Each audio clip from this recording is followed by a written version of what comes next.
he was given one more chance and he broke it. Look, And this is the internet. We're dealing with morons, fools, idiots, cockroaches, you name it. It's the internet. yeah, I called him in some BS-ery on his part. And I just said, you just BS'd me, didn't you? And then he was like, not all the way. That's literally what he said. Yeah, but he's saying, I just want one more chance for a 15-minute conversation. I promise I will behave. Look, I can't overturn some other mod's mute, man, especially a senior mod. That's fine, but can we have like 15-minute voice chat and then ban him again? Now, I'm not going to go behind another mod like that and do that. You'll have to talk to Cowbell. But he wants to talk with you now. Yeah, so what? That's on him. Well, that's his problem. If he's that desperate to fulfill his fetish, then he'll have to come in on a different account. Right.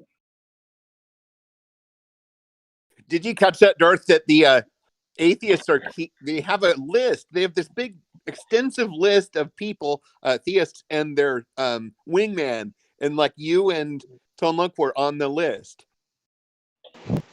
I don't really care. I find it hilarious. Isn't that crazy? I think these guys need to get a life. Yeah, it's odd that they have a list.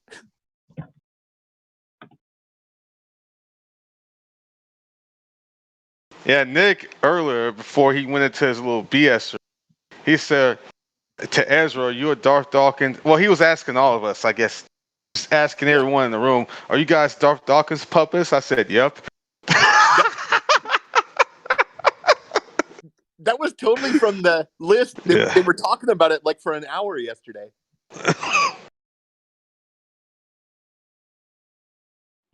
Yeah, I asked Cowbell, and let's see if Cowbell unbans him. But that's what they have to resort to. They have to resort to saying this is a script or you're a Darth Dawkins groupie.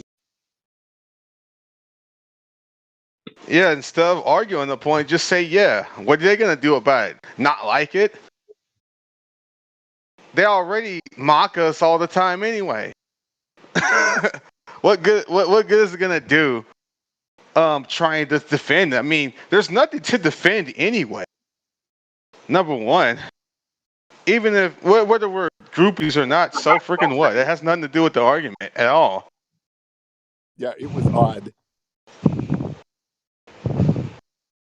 There's a lot of strange people on the internet.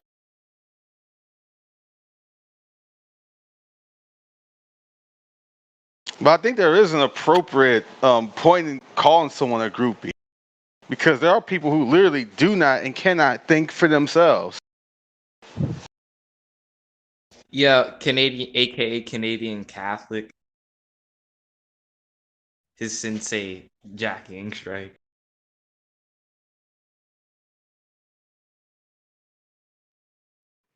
Well, he's just so desperate for social contact that he'll even just hang out with cockroaches.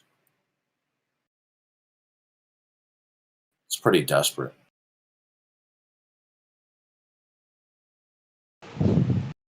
When did you guys allow him to come back here? Oh, I don't know.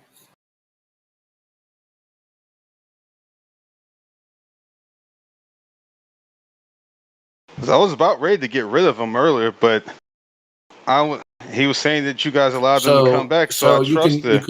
You can clearly see that every professional that they bring onto the AMAs, when I'm invited, I show up to talk to these people. That doesn't sound like somebody who wants to pick on only low-hanging fruit. Well, they know that that's hogwash, but they have to throw it out as a pejorative anyway. Even if it's not true, they have to use it as a pejorative.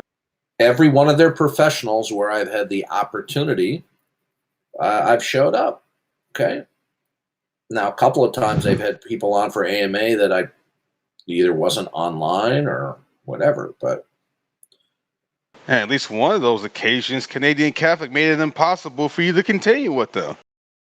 Well, that's so that just goes to show you that the atheists are liars. Okay, that I only pick on white belts and low hanging fruit.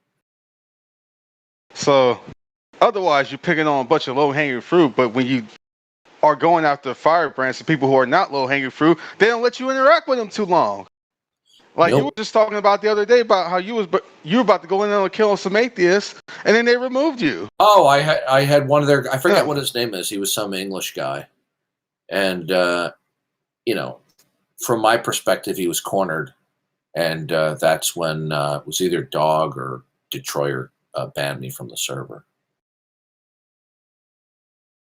And the funny thing is, in a previous video that somebody sent me, Dog, who's been begging to debate me on Modern Day Debate or whatever, he's got some fetish about me, said that I was a troll. I'm a troll. Oh, okay. Really? So I deliberately joined servers and hangouts simply to be disruptive. Yeah, right. Mm-hmm.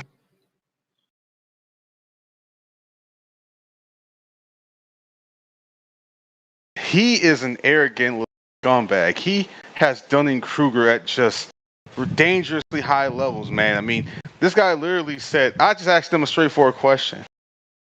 And I asked him, do you think you're smarter than everyone in here? And he just said yes. He is just an arrogant piece of trash. Are you talking He about was Dog? fumbling. Yeah, Dog. He was fumbling around all over himself in that conversation, thinking he's legitimately smarter than everyone in the room. I'll grant him that he has quite a bit of book knowledge, but that doesn't mean that he's employing it in a, how can I put this? He's not employing it in a properly applied contextual way, nor does that mean that he's actually smart. That just means he has a lot of information in his head. Yeah, this is the same guy who was in Philosophical Checkmate spewing out the N-word with a hard R. What? Wait a minute. He was doing that? Yeah, to Concrete and myself. I didn't even know that. Wow. Wait, Dog is banned. So that's not much of a scumbag he is. So he's a racist. Yeah.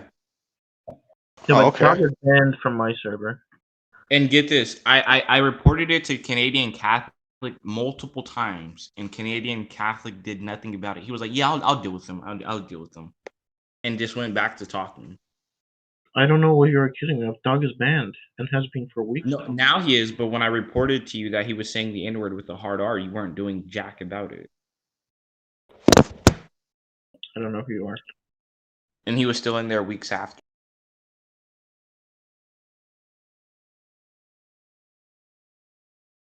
Did you let a racist like that hang around your server for weeks, dude? He's banned and has been for weeks. I don't know who this guy is. No. I'm talking about around the time that Ezra brought that complaint to you. Did you let him hang around your server for weeks after that? No, he's been banned for a long time. So when he brought that complaint to you, you got rid of him immediately? I don't remember the complaint. I've gotten rid of him before that. You probably don't remember, but I did tell you, and you kept saying, "Oh yeah, I'll deal with it." I find it hard to believe you don't remember someone like that bringing a complaint about racism. They're banned.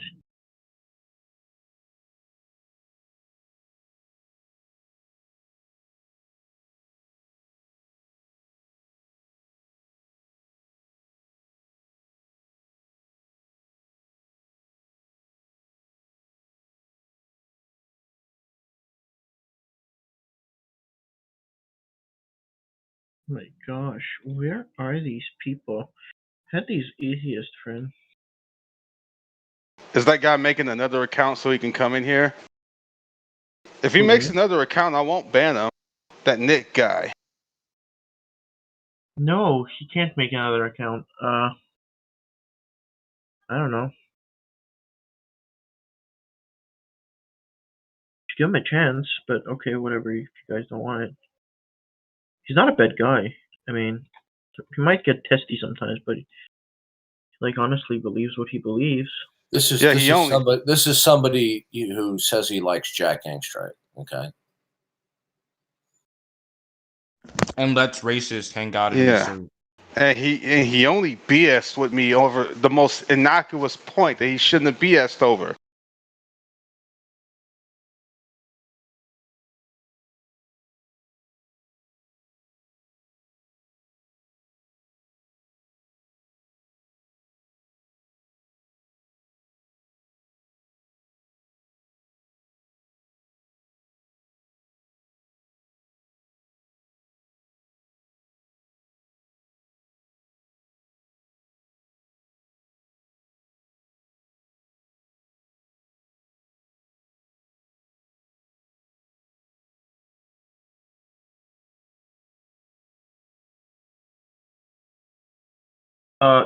Can you check if Scotty is banned? He's another friend who wants to discuss.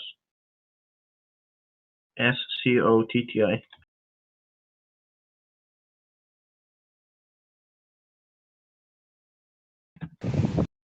Scotty. Yeah. I'll check. SCOTT. He's T Jump's friend. Yeah, there's nobody on the ban list with the name Scotty. Right, wonderful. SCOTTI. No, nobody on the ban list. Alright, he's gonna be here.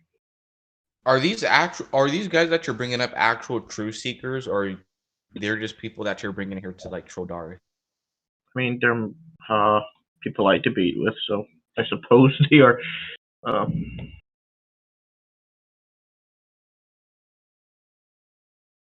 Well, I don't have too much stock in what you say anyway, Canadian Catholic. So we're just gonna have to find out. Yeah, they're T Jump's friends.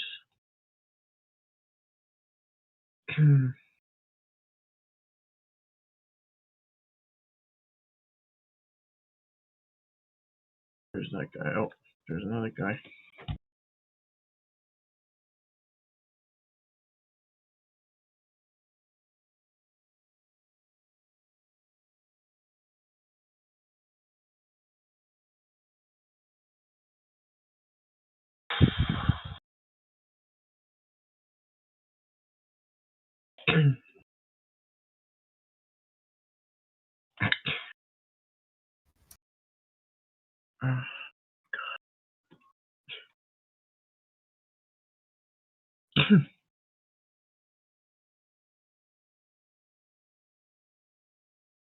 On some real stuff, Ezra. I thought you were a white dude at first. You sound like a white guy.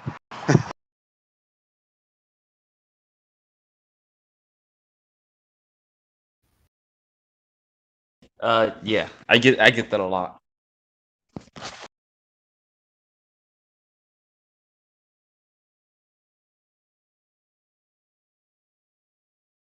And I mean this dog guy, he was just in there talking about he has the IQ of a black male.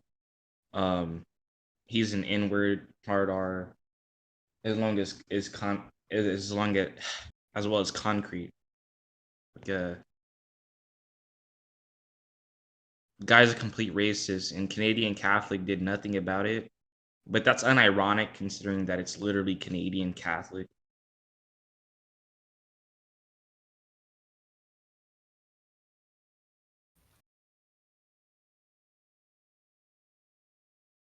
Yeah, you're gonna deal with a ton of racism on here.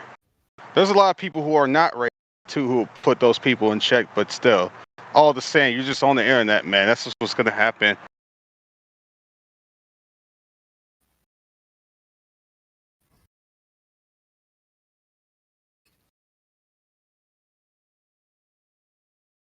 I remember someone said Darth Dawkins was racist. I forgot who it was.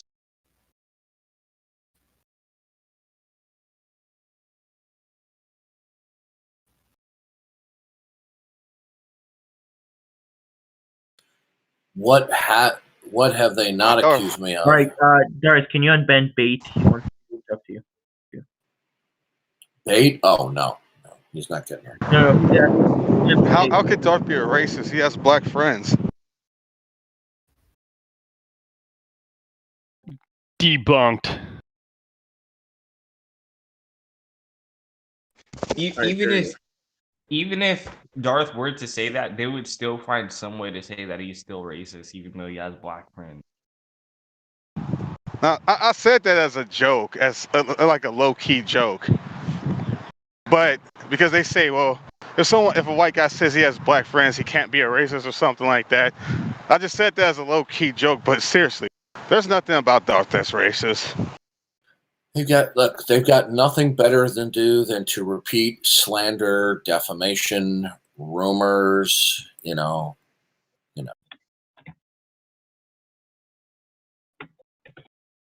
a lot of deranged people out there.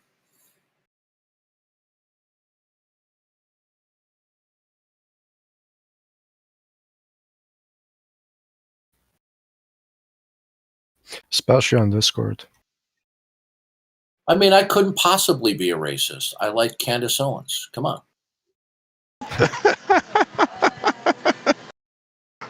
Good point. One of my favorite singers is Sammy Davis Jr. So how could I be a racist?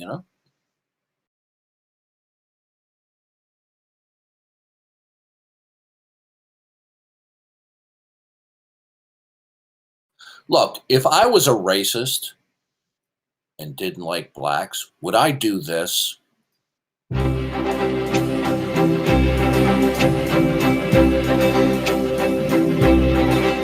Whether I'm right or whether I'm wrong, whether I find a place in this world or never belong, I gotta be me.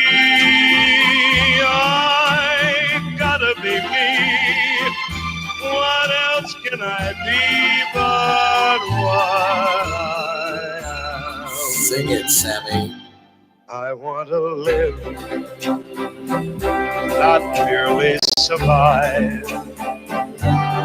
And I won't give up this dream of life that keeps me alive. I gotta be me. I gotta be me. The dream that I see makes me what I am. That faraway prize, a world of success, is waiting for me if I heed the call. I won't settle down, won't settle for less, as long as there's a chance that I can have it all. I'll go it alone, that's how it must be. I can't be right for somebody else if I'm not right for me. I gotta be free. I've gotta be free. Daring to try to do it or die. I've gotta be me. I'll go it alone. That's how it must be. I can't be right for somebody else if I'm not right for me. I gotta be free. I just gotta be free. Daring to try to do it or die. I gotta be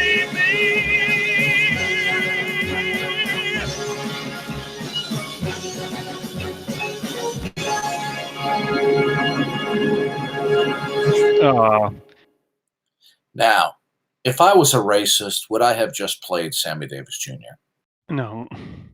You've been absolved from all blame. Yeah, that is the ultimate defeater for racism right there. If I was a racist, would I be a fan of Dionne Warwick? No. If I was a racist, would I love the Fifth Dimension? No. There you go. Darth, do you see what I posted in Atheist Helpline? Is that accurate? I don't know what you're referring to. You gotta scroll up to the picture. You mean the guy with the tattoos? Yeah. What do you mean? Is it accurate? Did you read what I put? Why can't I get a job or a girl, and why does everyone look at me weirdly? That's how you know the system is messed up. Are those real tattoos? Yeah, that's real tattoos. Yeah, his mom and dad must be very proud of him. Darth, Canadian Catholic wants you to unmute you. I meant Catholic. Yeah, well, don't have an Yeah, open mic, my friend Canadian is- Catholic. sorry, Yeah, my yeah. friend- Use push to talk. Got it. The server meets you again. All right, sorry. So my friend is here. His name is Lava Beard. He is an agnostic and wants to discuss. Go ahead, Lava Beard. Give us definition. Well, you invited me here to discuss my atheism, not my agnostic. Yeah. Oh, sorry, atheism. Right. I apologize. I thought you were under agnostic, but yeah, sorry. Go ahead. So what are you asking me? To justify atheism? Why are you an atheist? Why I am an atheist is because I think that people are that there's a psychological fact about people that makes them imagine that there's a creator God when there isn't one.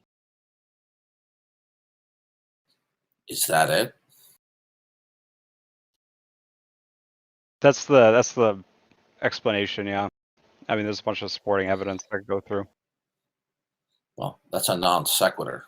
It doesn't follow that people have improper or incorrect reasonings and conclude God, that therefore what is fundamental to reality is not God. That's a non sequitur. It's not a non sequitur because the only reason I have to believe in God is the suggestion or the tendency of people to believe in him because of the psychological fact. No, you're not. It is a non sequitur. I guess you're not understanding it. Okay. Kai Nielsen was selected by Encyclopedia Britannica to write the Atheist article for the encyclopedia. And in one of his books, he wrote, and I'm going to paraphrase him. He said, all of the reasons for God may fail, but it still may be the case that God exists. So the fact that some people have improper means of concluding, therefore, God, it doesn't mean that the conclusion is false. Actually, what if I came to the conclusion that my diner bill was $24, right? But let's say, I made errors in adding it up, right?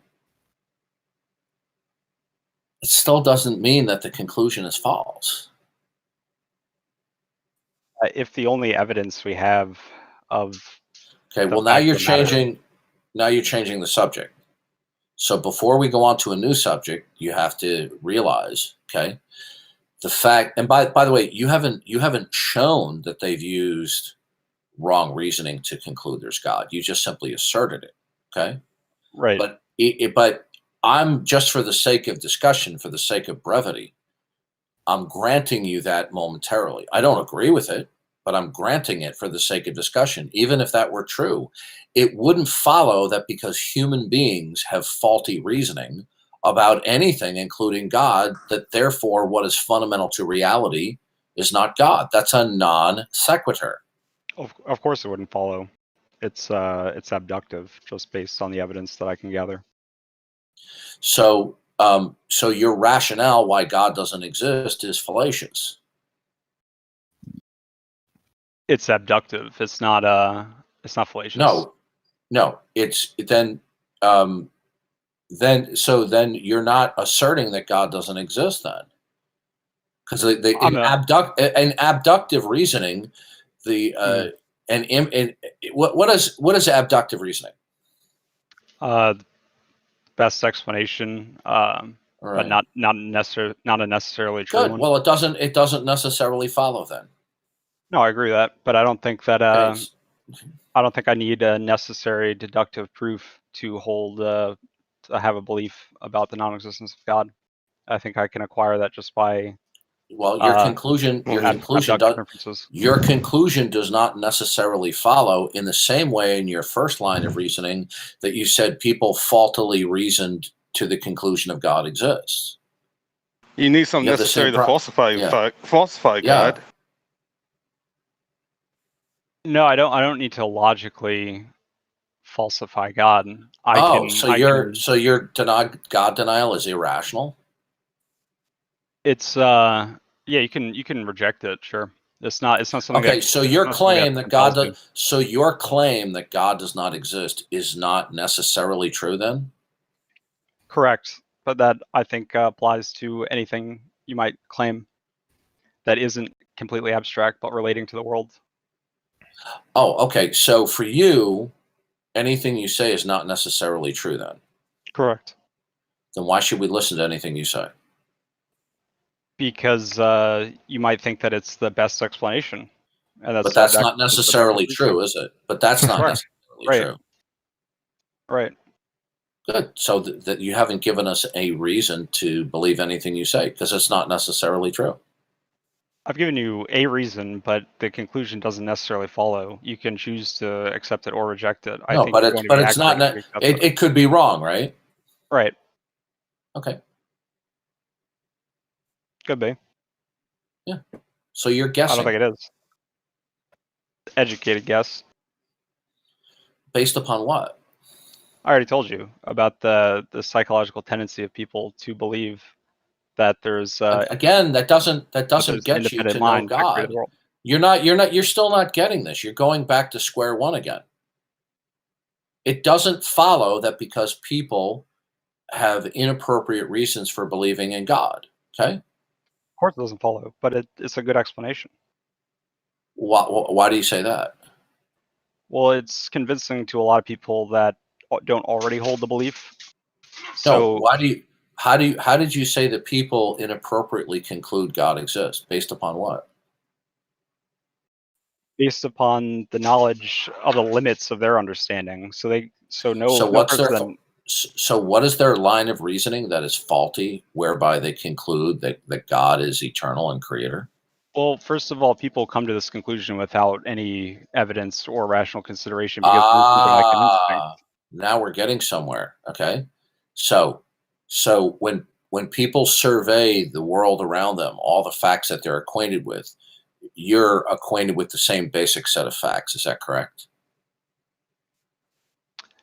No. They're not acquainted with the sun, the moon, and the stars, and rabbits, and trees. Some. Yeah, like what? Well, if a person, like purely hypothetical, if a person just never went outside, never told about the sun, they wouldn't know about the sun. They wouldn't be acquainted with that fact. Do you know of somebody like that? No, but I know of people that don't know facts that I'm acquainted with, like within the domain of psychology, which I referenced.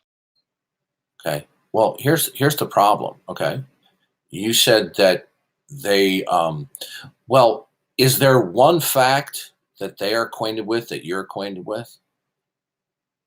Yeah. Yes. What would that be? We could just say like their existence.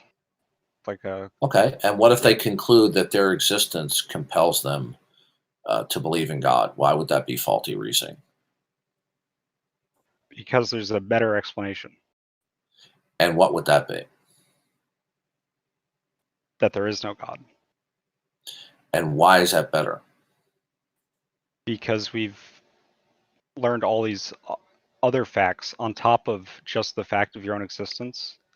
That makes I don't know what that means. No God explanation.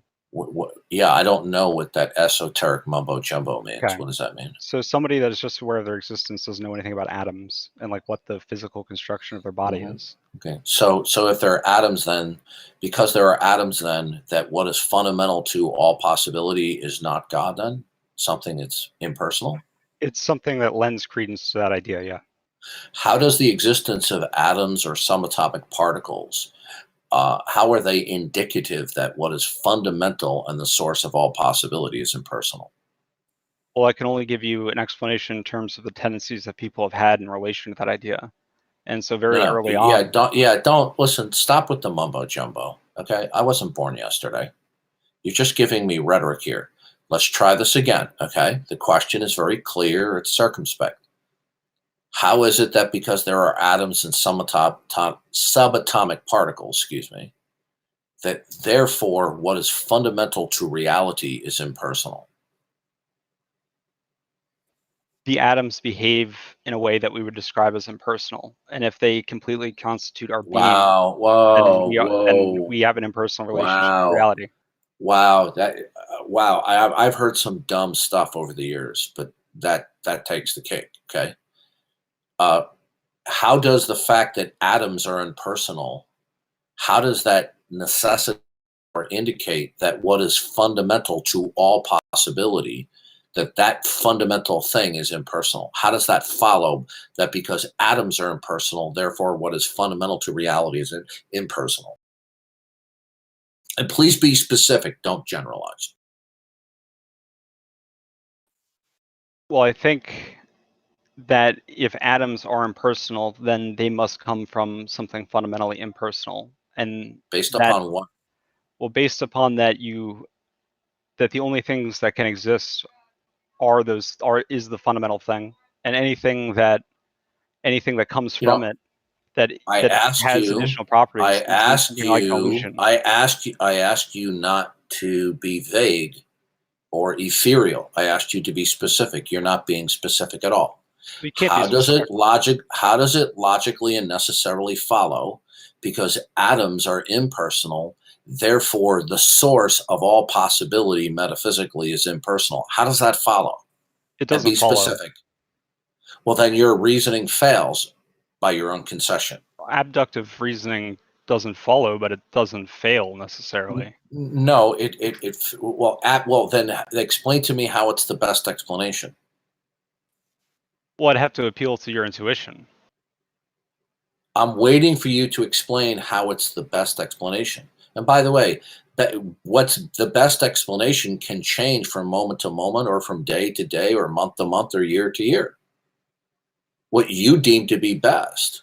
I deem your answer is simply absurd because you wouldn't be able to ground anything if it weren't for what is fundamental was God. Well, do you think there's anything? Do you think there's anything in addition to atoms to humans? Okay. Well, what I believe at this juncture is not relevant. The topic at hand is you demonstrating there's no God. You saying that it's the best explanation. This is what Graham Oppy tried to pull, that naturalism was simpler. So what? That doesn't mean that there's no God. It doesn't necessarily mean that, right? Yeah, and you saying it's best, the best explanation. So what if you think it's the best? I don't think it's the best. It's a difference of opinion. I think it's piss poor. I think we'd have to. I think if we want to seriously have a challenge of opinions here, though, we'd have to go through all of the reasons why. Wait a minute. Well, hold on a second. Why do you even believe that there are atoms? Is there something? Best explanation. Oh well. If it's the best explanation, then atoms are categories of things that share the same properties. These would be regularities. Understood? Mm-hmm. Okay. Is there something that actually imposes and sustains regularity? That's an open question. It's not a definitive. Oh well, then you can't claim that there are atoms then. I mean, I can claim that. I just can't be certain about my belief in it. No, you have no grounds to say that they are. How would you distinguish regularity that's imposed to simply consistency that's happenstance?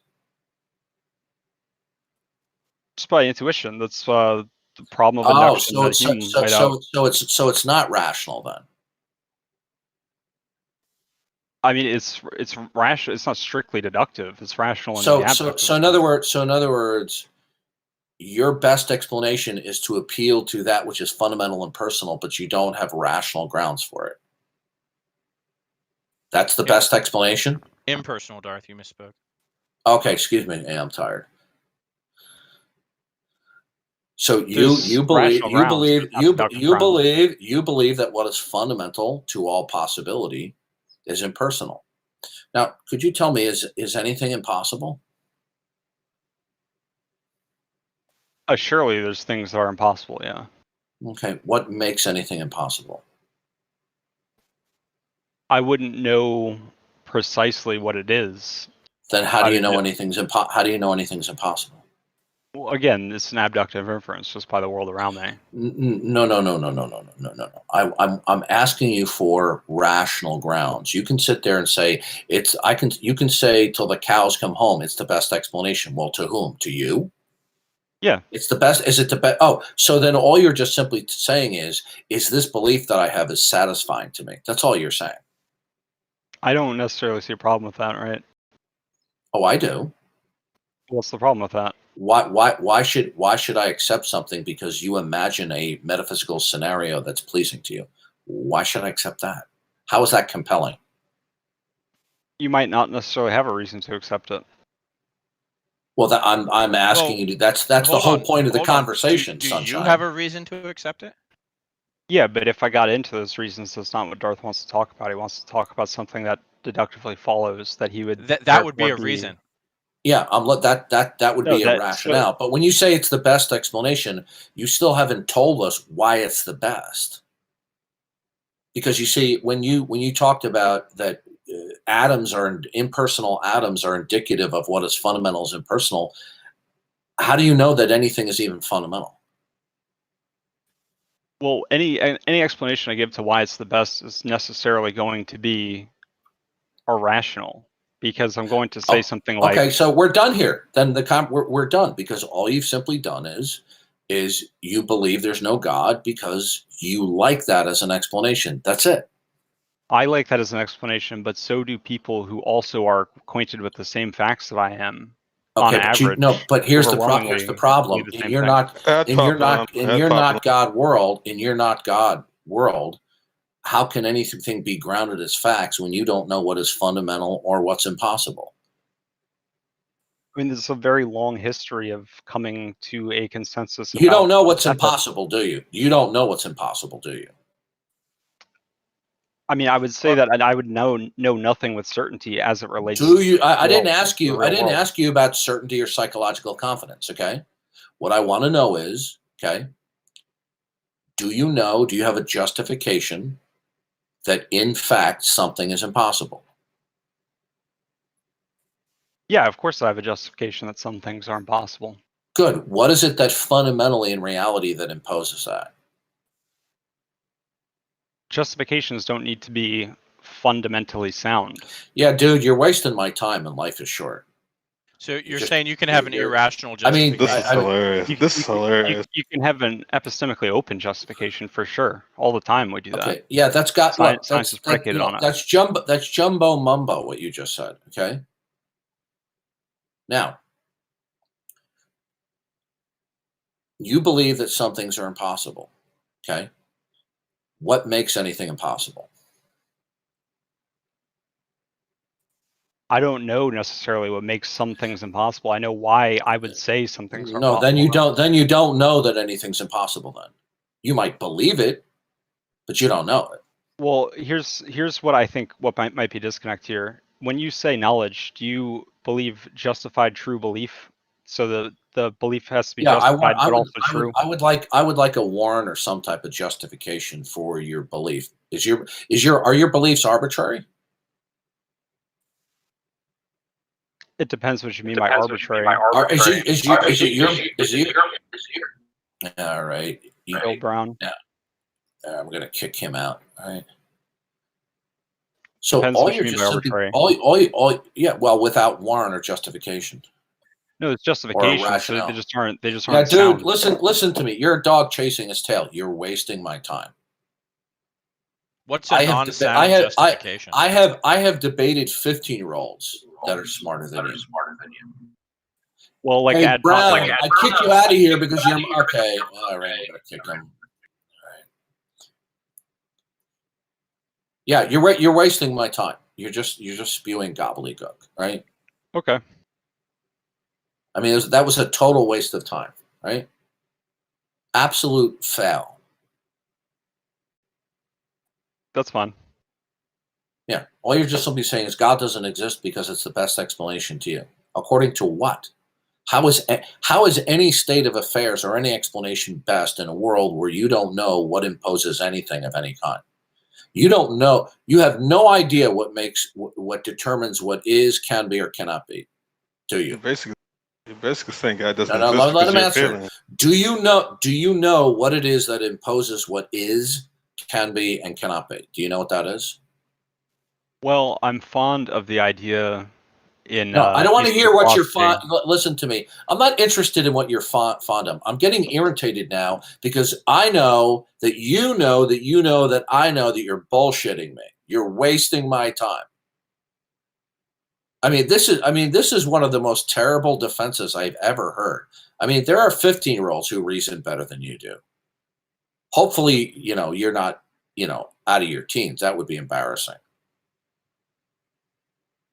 So do you know what imposes what, if anything, is, can be, and cannot be? Do you know what that is? It's unknowable. Okay, then you're done. Is that an arbitrary assertion? You've just committed philosophical hara-kiri. Therefore, in a world where you don't know that anything that actually imposes what is, can be, and cannot be, then you cannot say what is best. And you can't assert that nobody knows things. So we're done, Lava Beard. You just wasted 20 minutes of my time.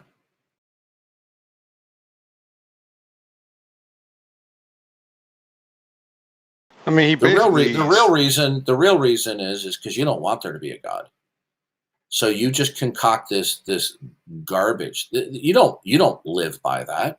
You don't believe this crap that you just told me. I mean, that's just a bunch of poppycock. What's on, I believe? Much of what you just told me.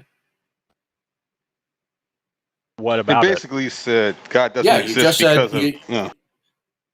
You might believe that people believe in God for inappropriate reasons. I'm sure you may believe that, but the rest of you just said it was just a bunch of mumbo jumbo, an appeal to abduction. I mean, really, dude? Yeah, I think that's reasonable.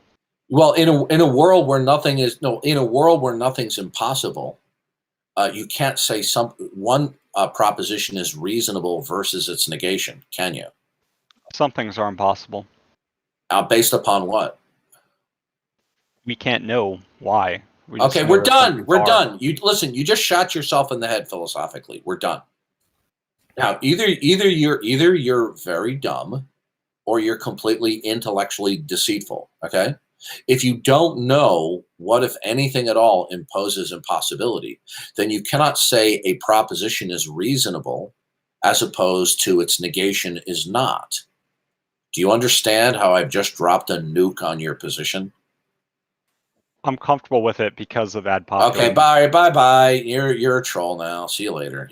He's comfortable with that. Okay, he's comfortable with saying things are reasonable when it's the negation of what he considers reasonable has an equal chance of being, because he's in a world where nothing is designated to be impossible. See, this guy is just a bullshitter, pure, unvarnished, fresh, steaming bullshitter.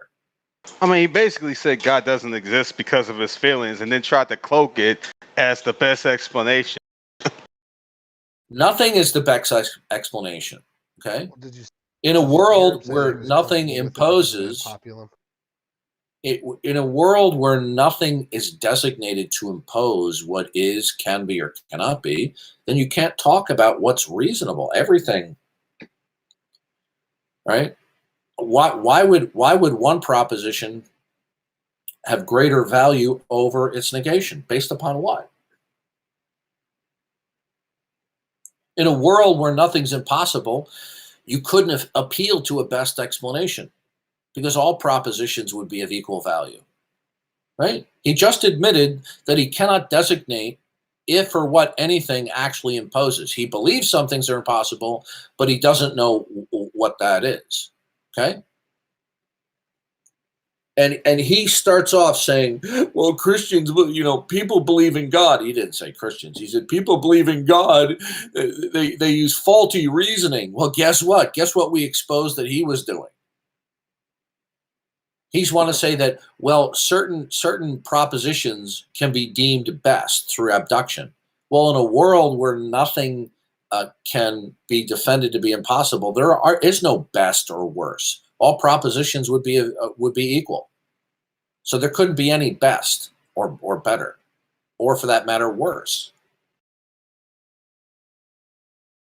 That was a Hindenburg of a disaster.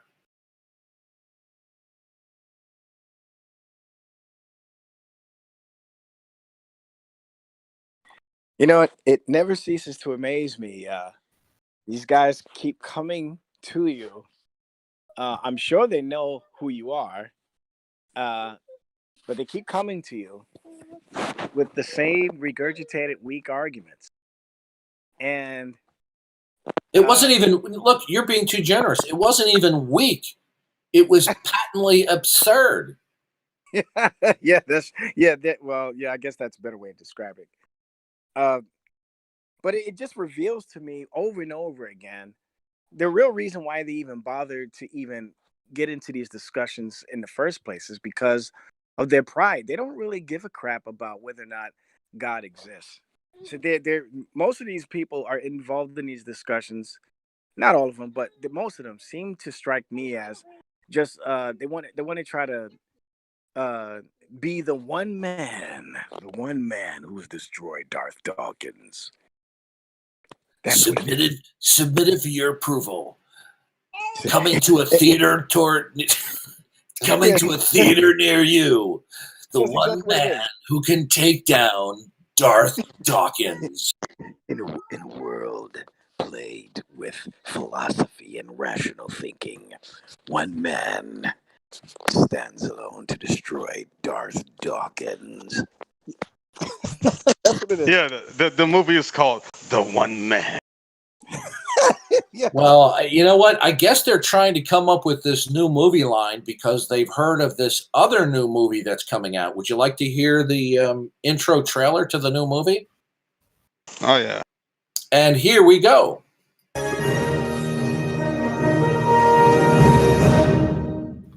The Adventures of Darth Dawkins. Faster than a speeding bullet. More powerful than a locomotive. Able to leap tall buildings at a single bound. Look, up in the sky. It's a bird. It's a plane. It's Darth Dawkins. Yes, it's Darth Dawkins. a strange visitor from another planet who came to Earth with powers and abilities far beyond those of mortal men.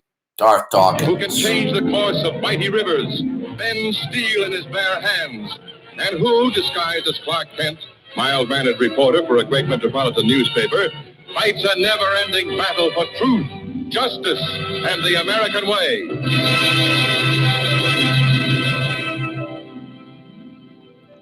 Darth, you remember Coming to a theater near you. Remember that one kid a while ago who you talked to who said that he has non-rational justification? Remember that? And I asked him what the heck is not. That's what this guy was saying. He's saying I have non-rational justification. Yeah. Okay. Hey, by the way, hey, Parakeet, Darth, what happened that one time you guys were in that room? Because they kept disconnecting me out of that server that you were invited to. Oh yeah, I got kicked out a couple times too. But they were just trolling after Darth talked for a while. They were acting like they were very being very polite. But then all of a sudden they sprang the surprise, and one of them started filming himself. He turned on his video, and he started saying he had homosexual desires, and he took off his shirt and started sucking on a carrot. So he was a strong atheist apologist. Wow. Okay. Yeah, these people are absolutely mental. Mental, dude. That's how you know he's a strong atheist apologist. He starts sucking on a carrot. That's how you know he's one of the best atheists. Don't you love it? The atheist says that not God is the best explanation in a world where he doesn't know what makes anything impossible. Yeah. Well, Don't I you mean, love it? if you think about it, the best tactician, when you have a situation where you have no army against someone who has a big army, that the best tactician is one who never engages in battle, right? He just runs away. He obscures what's occurring, smoke screens, poisoning water, blocking up the pass. So avoid confrontation, intellectual confrontation at all costs. And so that's the best atheist apologist, is one who never allows the intellectual conversation to occur. Just think, you say XYZ is the best explanation in a world where anything can happen. Really? Yeah. Hey, Darth, can you stream Precept? Want me to stream the precept? All right. Yeah. Can you stream it? Oh my god! Dang, Vecco's still laughing. I'm gonna use that. He started sucking on a carrot. That proved that he was the best atheist apologist, right?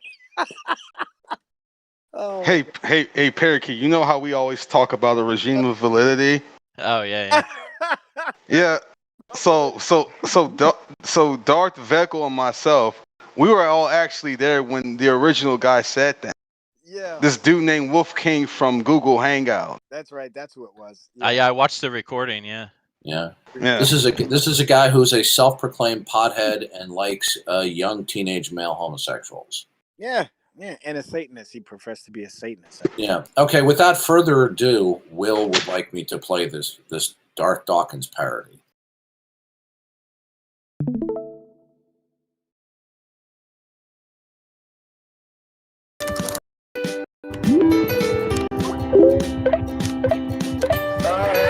are you guys doing? Did you guys buy your tickets 2 weeks ago and asked you which dates are better?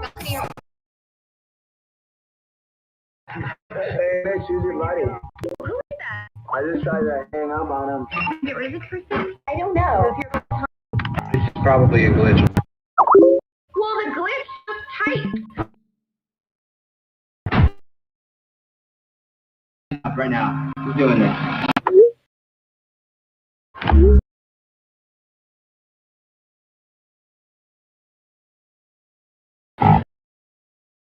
The video. It wasn't me.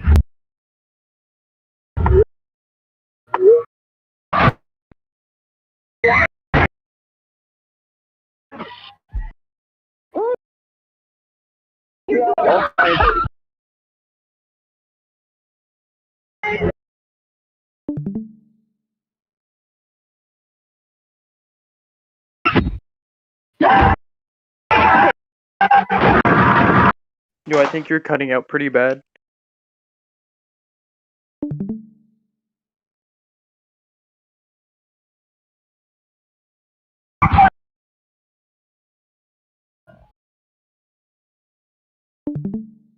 There you go.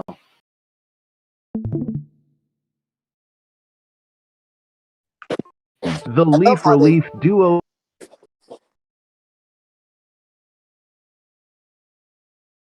Oh, was there more to the video?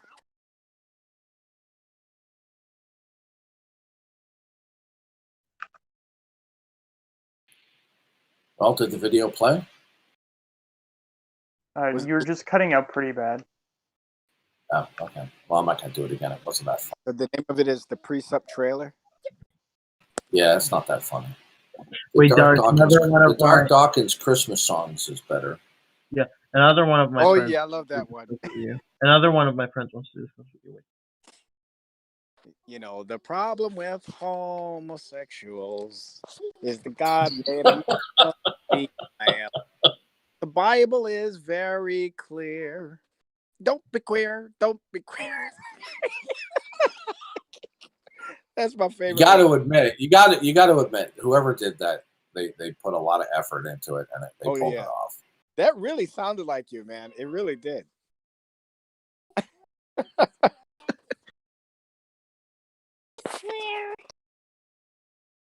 I just can't get over that guy who was just in here, Lava Beard.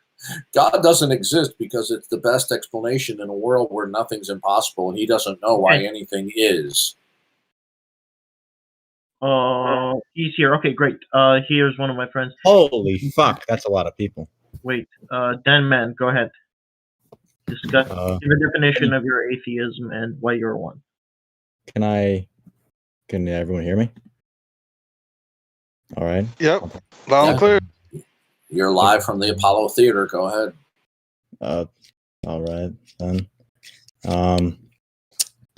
I would say, I mean, atheism to me, it's not something I think about too often anymore. But I would say, it's just the sort of rejection of, I mean, the Aristotelian conception of God. Perhaps I would say that's something along those lines, sort of the prime mover.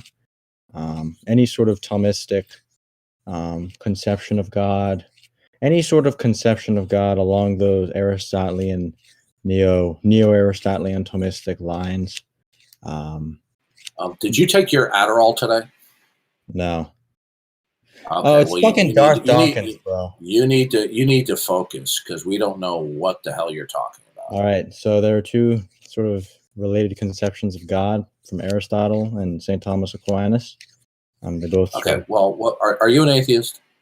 Generally, yeah. Okay, so God does not exist because I don't see the metaphysical evidence for it, or the deduction. Okay, how did you determine that all the facts that you're acquainted with are standalone? Generally speaking, what do you mean standalone? That means they either exist in and of themselves or they derive from something that's fundamental and impersonal and not God. How did you determine that? Oh, like this sort of ultimate source, do you mean? How did you determine that all the facts that you're acquainted with do not necessitate invoking or referencing God as the necessary precondition? Well, each fact is based upon something else, which is then based upon something else, which eventually reduces to what we would call ultimate givens, but essentially are assumptions. That's sort of the nature of philosophy. You make an assumption, you have to run with it. Very limited. Yeah, you're not focusing, dude. Okay, you're borderline rambling incoherently. How did you determine that all the facts that you're acquainted with derive from whatever is fundamental that is impersonal, not God? How did you determine that? How did I determine that all of the facts that are... Sorry, you cut out a bit there. How did you determine that all the facts that you are acquainted with do not necessitate standing in causal relations to God? How did you determine that? I mean, I didn't. It's kind of a loaded question, man. I mean, how it's not would they be? It's not, what is the unacceptable premise contained within the question?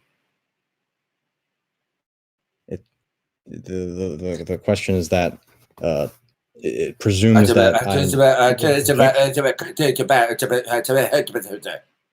buddy, I'm not going to talk to you. It wasn't a loaded question. You see, that's the go-to cliche that people respond to when they don't know how to answer the question. It's a legitimate question. It contains no explicit or implicit premise that would be otherwise objectionable. How did you determine that all the facts that you are acquainted with are unrelated to God? That's not a loaded question.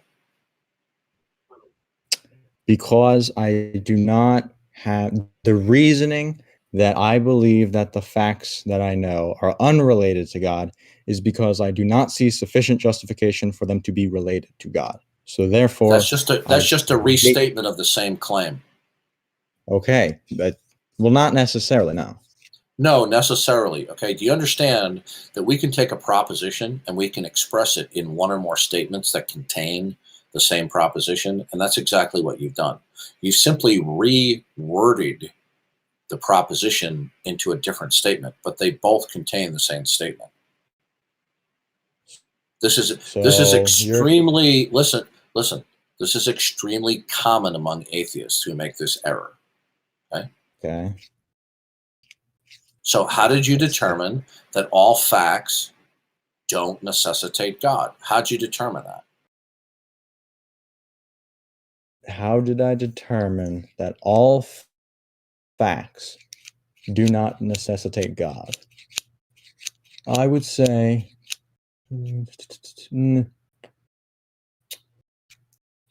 Well, I'm trying to think of a way that I can say the answer on me. So I'm gonna go ahead and say I don't see a reason that they ought to be or are. That's my reasoning. I'm not restating the That's a question, restatement. That is a restatement of the same proposition. but it is a negation. I'm explicitly negating what Yeah, you're saying. You're not understanding. You are restating the same proposition, So you think the but in proposition, different words. things are, why aren't all of the facts that you know, how do you know that the facts that you know are not related to God, is the same thing as saying because there's no justification for them. Right, because you've made an evaluation that the facts are independent of God. I have really, in all honesty, I've not made that. Either you've decided that all the facts that you're acquainted with depend and derive upon God, or you've decided that the facts are independent of God. Since you've decided that the facts are independent of God, therefore you don't have a reason to believe in God. So you're simply restating the same proposition, but in a different statement. The justification, right? There's a justification behind each reason generally, and my justification, right? This presumes a dichotomy. There either is or is not a God. So if I don't believe in a God, or I do not believe that my facts are contingent upon a God, law of excluded middles that away to the fact that there isn't. You're making no sense whatsoever. You're spewing gobbledygook. Oh, okay. I don't care, man. That's not really. Well, you're just another of one of the multitude of irrational atheists. You don't have rational grounds that there is no God. Okay. You see. But you know the whole classic. Okay, hold on a second. Okay, well, that's another atheist cliche because I didn't say anything to you about my position. So that's another atheist cliche that you've pulled out of your tote bag. Okay, I said that's another atheist cliche that you've pulled out of your tote bag. Okay, this is why when the 99.9% of the atheists that I talk to, they repeat the same catchphrases, slogans, and platitudes out of their tote bag, and you're nothing new. You've done exactly the same thing. Darth, can I ask the question a little differently? Do you hold that facts don't derive from God rationally? Did you decide that rationally? Do I hold that facts not just derive from God? Is that what you said? No, I said, do you hold to that determination rationally? Rationally, and I mean, what sense? How are you Do you using have a the word? rational justification for that determination? How did you do it? How did you determine that? Well, if if you presume that there is a God, under most conceptions of God, unless you have a very weird conception of it, right? Then all of the facts would derive from them, right? I mean, the idea, if there's no God, then the facts don't derive from the God. Dude, are you toxic? Have you been drinking tonight? A little bit. Okay, that's what I figured. Yeah. All right, we're done. He's drunk. But it was hard to tell because atheist thinking is very similar to drunks. So.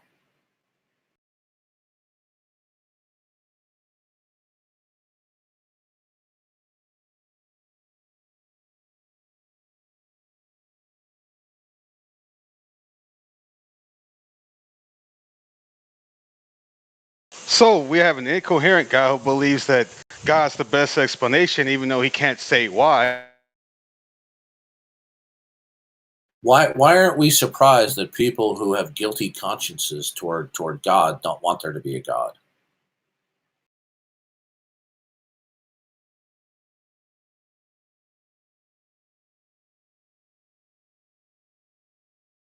Lava Beard makes a comment, says he can explain everything, but he can't tell us what institutes what's possible or impossible. So I guess he can't actually explain anything. I mean, that was a Hindenburg of a disaster by Lava Beard. Hi, dropped out there. As I was trying to say, so we had someone in here who stipulates like the falsity of God's the best explanation. Couldn't really say why. Don't know don't know what grounds what's possible and what's not. So he couldn't ground that statement. And then we have a drunk. Well, you couldn't tell us that atoms actually exist, right? If he doesn't know what institutes and secures what is, then how can he say atoms Right. exist? Is this what we get? Is this the apex of atheist reasoning that we get up in here? Just incoherency in people who are drunk.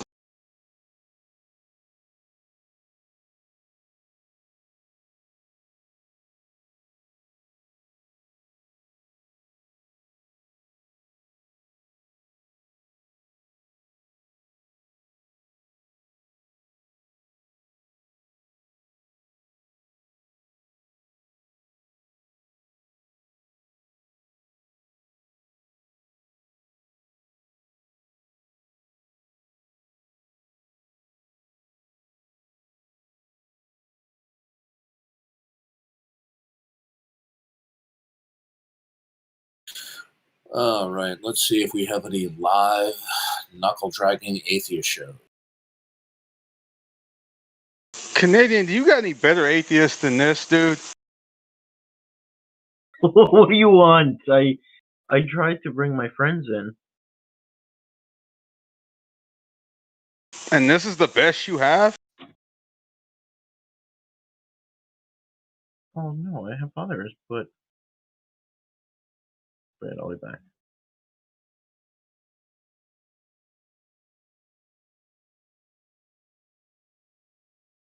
My 12-year-old brother could have made these atheists look like fools.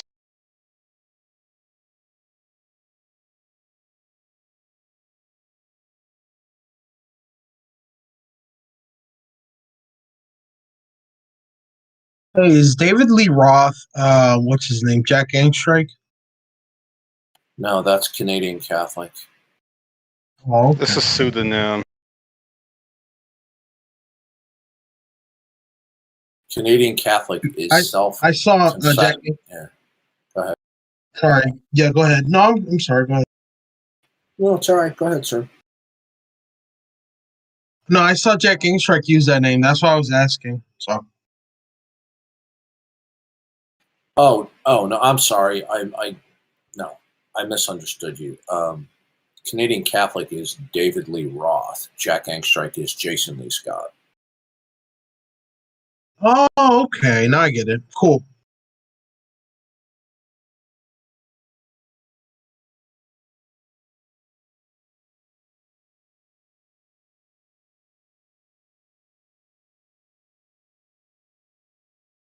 Well, we appreciate you bringing them in here, but they're going to have to do better than this, man.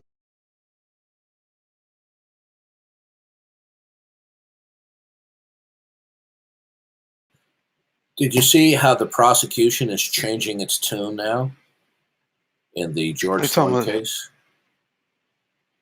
Because now the defense produced a video showing that the officer's knee was on his shoulder from a different camera angle. Okay, so it wasn't on his neck; it was on his shoulder. No, the original video, the angle that it looked at, it looked like it was on his neck, either touching his neck or having weight on his neck, and you couldn't tell. But another video from another angle showed that it was on his shoulder, and the prosecution has now, and if you go to Steve Crowder's channel, he plays clips where they admit now, the prosecution now admits that, well, either on his neck or on his shoulder. Oh, so they're not, so they admitted to their own uncertainty about the issue. Yeah, so they're prosecuting a cop with some guy who had an underlying, coronary disease, hypertension. He was on speedball, he was on methamphetamines, and he was on fentanyl. And on the videotape, he was admitted to saying that he swallowed too many pills. So this is a witch hunt. So do you think he's going to get off, Darth? Oh, I don't know, but the point is, even on appeal, it'll get thrown out. There's just so much reasonable doubt. Here, you guy who he has a serious heart problem, hypertension, on methamphetamine and fentanyl. Do you know there are cops who have died simply by touching fentanyl in drug raids? I didn't know that. Really? Yeah, look it up. It's true. Was it like through their skin or something? I guess so. I didn't write it down when I read it, but fentanyl is dangerous stuff. Yeah, it's incredibly dangerous. It's like 100 times more potent than meth. Yeah, they mix it with I was going to say meth and heroin. Talking about the trial of that dude, or whatever, I forget his name. Derek Chauvin. Yeah. Even if there's any Derek Chauvin. And by the and one of the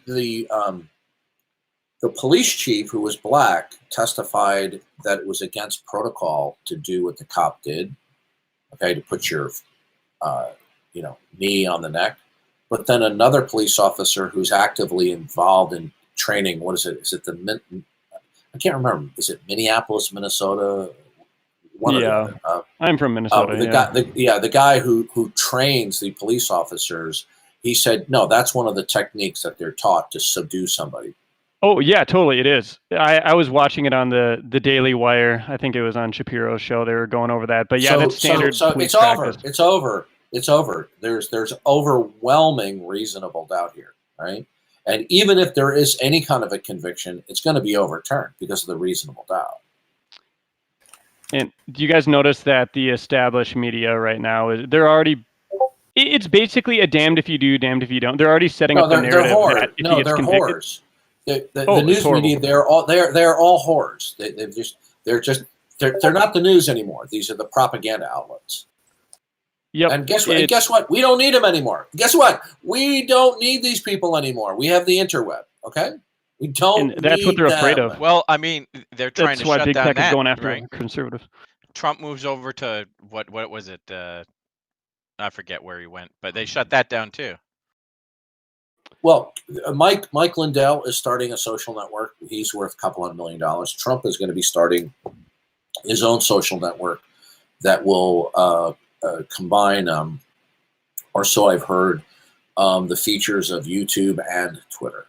Okay, so these tech giants made a big mistake. Okay?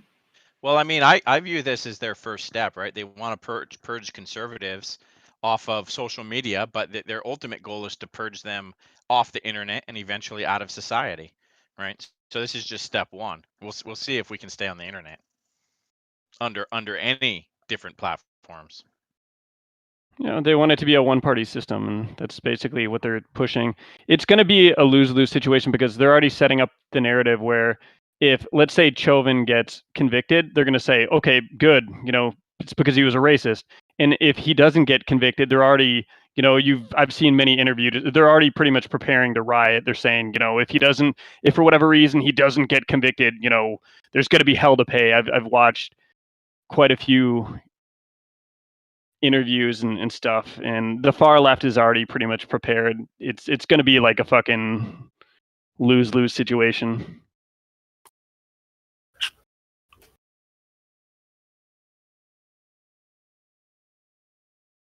Yeah, if he doesn't get convicted, they're probably gonna riot. That's definitely true. Oh, absolutely. Is Ben Shapiro still on Twitter, or did he get banned?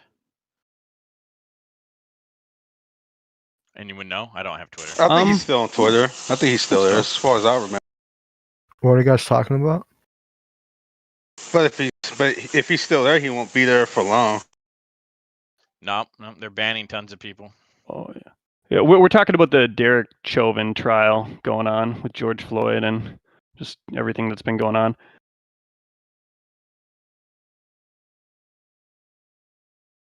I think there's pretty good evidence. There's plausible denial. They have to prove, beyond a reasonable doubt. And I think a lot of people don't realize that. They just want it to be, just a mob. They just want it to be a mob lynching. if the mob has already decided and deemed that, he's worthy, let's just break out the guillotine and convict him. What are we waiting for? But that isn't how it's supposed to work in our society.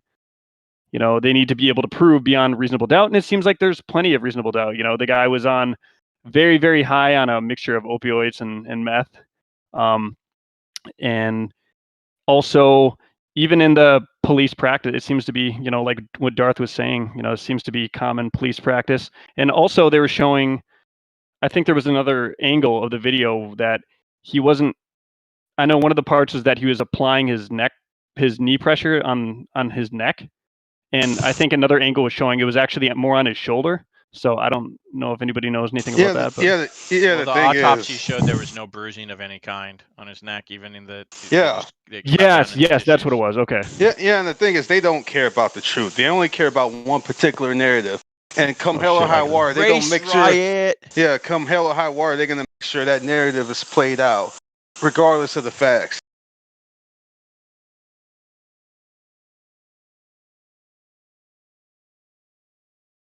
They're trying to whip people up into a frenzy, and unfortunately, there are too many stupid people out there who will fall for the narrative hook, line, and sinker.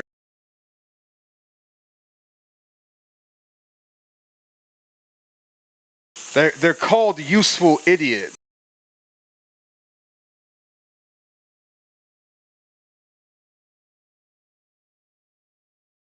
Hey, so Darth, what do you think about the left-right system? Do you think that works, or what's your opinion on that? The left-right system. Yeah, conservative. I mean, there's gonna be two sides to everything. It's called a right and wrong. You can't get away from it. You can call it the left, right, or you can call it something else. There's gonna be a side that more or less represents what is right, and a side that doesn't. Simple as that. Well, I just think the left, they're just borderline insane.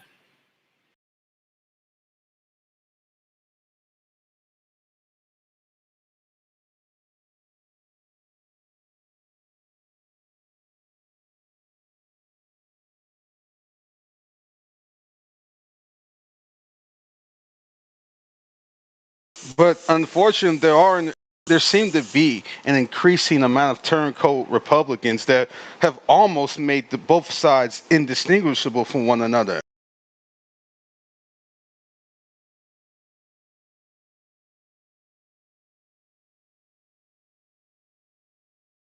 Wait, Darth, what makes atheism incoherent with itself again? Well, God would have to exist in order for one to reason. Okay? God would have to exist in order for us to have accessibility to logic, truth, the acquisition of truth and falsity. Atheism is a universal negative. Okay? In a not God world, no universals could be ascertained or defended. Atheism instantaneously violates its own criterion of belief when it believes in a not God world. Okay, so they say, well, God hasn't been proven, right? But the not God world hasn't been proven. So why do they believe that?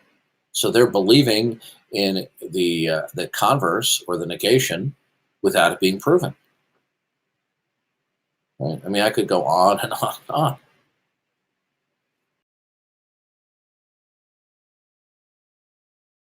Just listen to atheists. Listen to the worst of them and the best of them. I talked with Graham Oppie, who's supposed to be this scary, smart atheist, according to William Lane Craig. And I said, God doesn't exist because? And he just said, oh, well, I prefer naturalism because it's simpler. I'm like, this is Graham Oppie I'm talking to? How is what's ultimate having being impersonal rather than personal? How is that simpler? That just seems to be subjective to me. Wait, another question I have, Darth, is if someone were to say that something that they believe the fundamentals of reality to be impersonal, how would you go about like explaining to them why it's personal?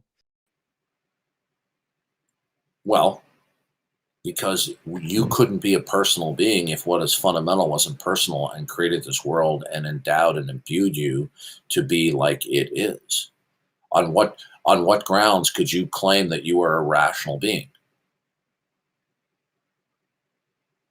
On what grounds can you say that any two thoughts, any two particulars are in any way connected or related to anything else?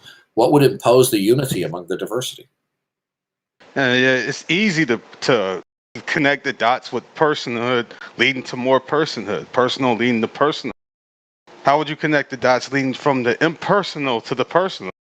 The only reason why they don't abandon their atheism is because they haven't ruthlessly examined their own system to realize that it is bankrupt from top to bottom, left to right. It's a disaster. Okay?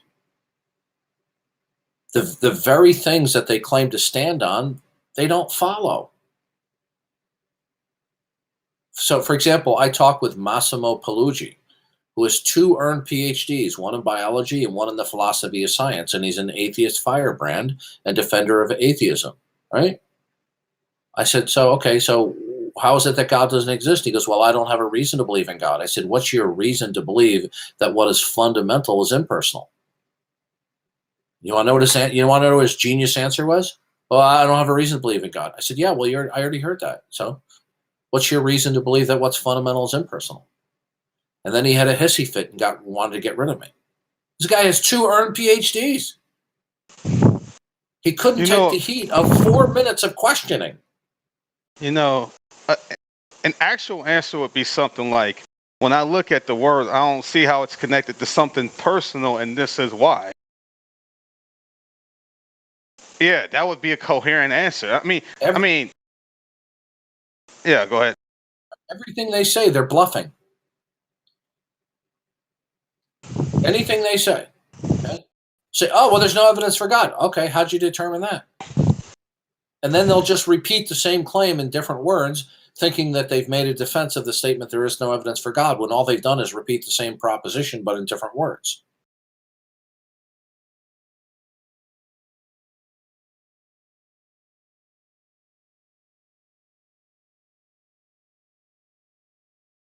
See, either you're going to believe that all of the world is indicative of God because God made it that way, or you conclude that all of the particulars of existence are indicative of nothing fundamentally and ultimate. Right? They're bluffing, every single one of them. There's not a one of them that isn't bluffing. Okay? Lawrence Krauss says, oh, we don't need God. We don't need to appeal to supernatural or, supernatural woo-woo. We can explain everything through the laws of nature. So I called him on his bluff. I says, Dr. Krauss, what is it that's fundamental and ultimate, dictating what's possible and impossible, what is, can be, and cannot be? He goes, I don't know. And then he got angry. Why does it even matter? Because you told us to explain. Darth, remember this?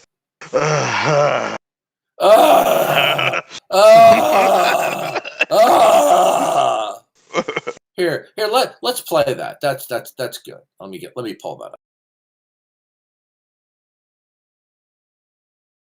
All right, let's see. That was PZ Myers. All right, you guys, here we go. This is PZ Myers, a world famous firebrand atheist who he doesn't even last 4 minutes. Okay? It's kind of a moral, ethical decision that I've made. All right. Without any further ado, he's my friend. He's a Christian. He's been following your work for, I don't know, maybe 10 years now. That was a lie. He was just making that up. That's not true. Okay? Canadian Catholic's a liar. Not sure. He goes by Darth Dawkins as a moniker, and he would like to ask questions on mic. Darth, take it away. Hi, Dr. Myers. You're well known for being an outspoken atheist.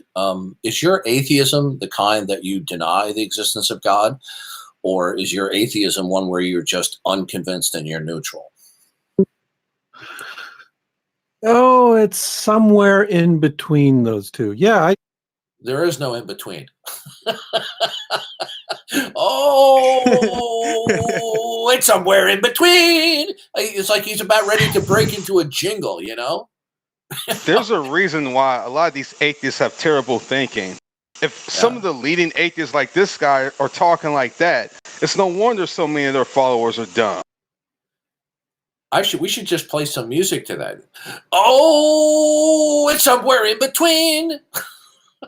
No, there is no in between. Either you deny God or you lack belief in God.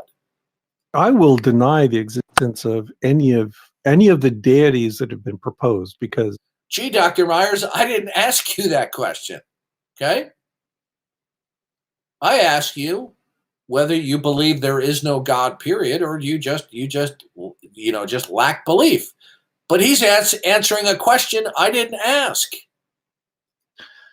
None of the believers have presented me with any of the evidence to support their very specific supreme being. That's not atheism. I can't outright deny the possibility of, a guiding intelligence.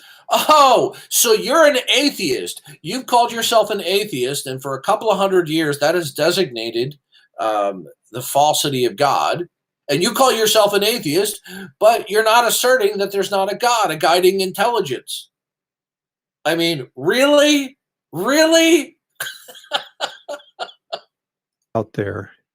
But I will be pretty forthright in saying that no, it's not the Catholic God, it's not the Muslim God, it's not the Buddhist, whatever they have up there. It's that all of the false conceptions of God are false. All of the false conceptions of God are false. How's that for wait a a second. PhD? I thought he said he was in between, but he just said every conception of God like that is false. You can't be in between with a statement like that, you moron. Oh, God. He's the keeps on giving. All of the false conceptions of God are false. How do you like that? So you believe then that it's not necessary then to reference God as the precondition of facts? Why no? Why would I? Okay. God is not necessary to be referenced as the precondition of facts. Well, guess what? Then God cannot logically coexist in that world. Now, I'm going to point this out to him momentarily, and he's going to be so obtuse, it's going to go right over his head. Not because he doesn't have the intellect, because he doesn't want to know. Okay? They want to hide behind this atheism as a rejection of a claim, but they want to call themselves atheists because everybody knows that means the denial of God. But then they want to bastardize that and say, well, atheism is a lack of belief, right? You see how deceptive these people are? Well, since you believe that, that logically entails that God cannot logically coexist in that world. So then that entails your position is that no creator God exists. How would you defend what your position entails, that there's no God? Did you hear that? You really got him good there. That's the sound that a grandfather makes when he's babysitting a 6-year-old who's really annoying him when he wants to watch golf on TV. Yep. Mm-hmm. How would you defend what your position entails, that there's no God?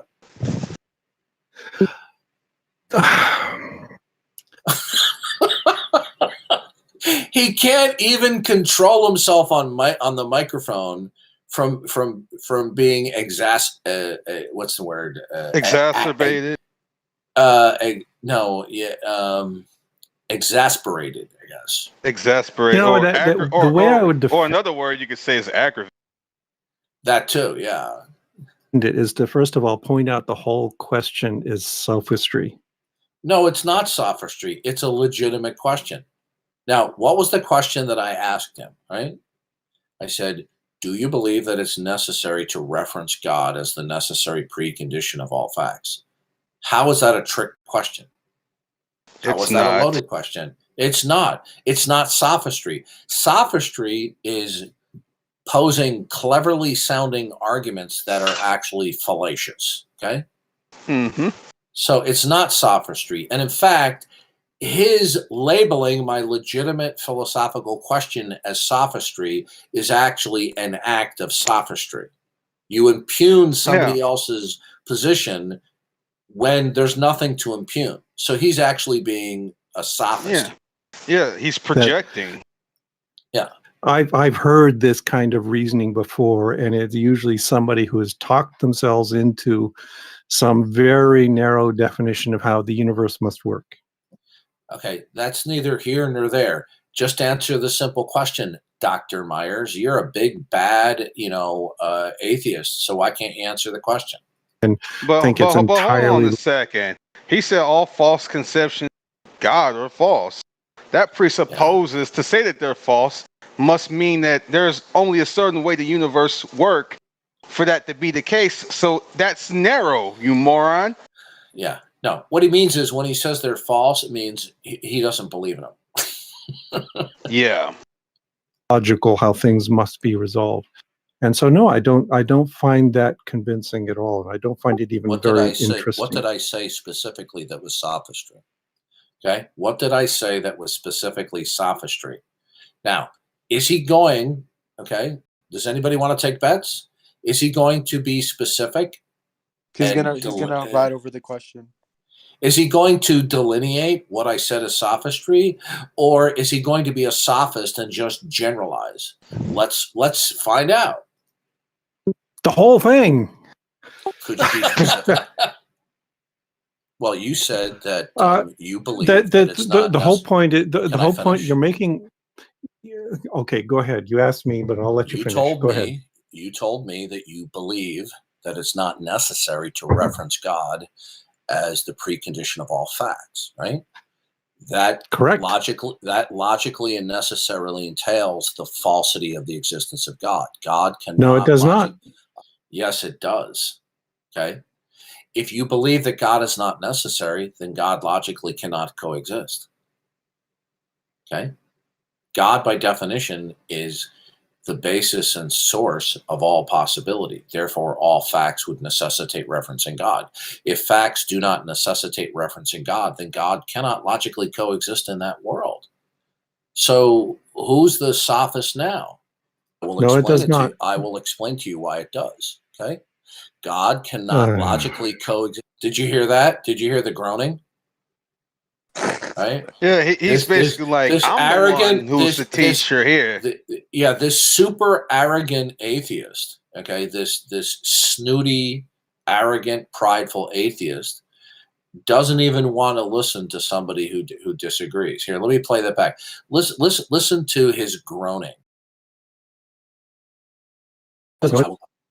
No, it does not. I will explain to you why it does. Okay, God cannot logically coexist. Well, do you want to hear it or not? I mean, do you have your mind already made up? I don't want to hear it because I don't want to hear it because I don't want there to be a God. Blah blah blah blah. I don't find this line of argumentation at all convincing. Okay. Well, why don't you? I didn't offer a line of argumentation. I'm simply pointing out that when you say it's not necessary to reference God as the precondition of all facts, that's going to logically commit you to the necessity that God cannot logically coexist in that world. God cannot logically coexist in a world where one or more facts don't necessitate referencing him, right? Now, for somebody who's a PhD, he should be able to understand the logical entailment, but he doesn't want to understand the logical entailment because then that would commit him to having to defend what he really believes is that there is no God, but he doesn't want to defend that. So he wants to bastardize the meaning of atheism, and he wants to misrepresent his atheism as a kind of just a rejection of the God claim without having to defend what he really believes. Now that's what you call sophistry. Why don't you let me finish? I mean, I don't know what you're afraid of. This is classic. This is classic. So in other words, this is an AMA. Ask me anything. Okay, well maybe PZ Myers was under the impression that this was an obsequious sycophantic session where people just come and grovel for crumbs of wisdom, from Dr. Myers. It was an ask me anything. This was an ask me anything, Dr. Myers. That's what I'm saying. He's like, I'm going to be the one teaching you. You're not going to be teaching me anything. Yeah. atheist. And I thought you shouldn't be afraid of, the hallmark of a profession, especially someone like him, is the willingness to learn. Not that you can't teach a lot of people, but you yourself gotta be willing to be humble and learn things yourself too. But apparently, he's closed off to that. Yeah, I mean, you can feel the arrogance oozing out of him. Intelligent whoever needs questions. Wait, just a second. PC Myers, Dr. Myers, do you want to continue with this person? Not really. You know, whenever I encounter a creationist who starts trotting out Get down, Mr. syllogisms, President. You didn't even say anything about your position at all. I said nothing about my position. I was questioning him about his position. Notice the knee-jerk reaction that he gives. Now remember, this is an upper tier defender of atheism in the world. Somebody who staunchly is anti-biblical, anti-creationist, and anti-God. Yet when I ask him to unpack and defend his atheism, he has a little fit. Okay? All right, we got a few more seconds. it usually means I'm going to get a long line of nonsense. So, you know, in this case, for instance, he says that, you know, if not want to continue questions from him, correct? Indeed. That is correct. Say goodbye. It's kind of a moral, ethical decision. Yeah, that's what we call fagging out.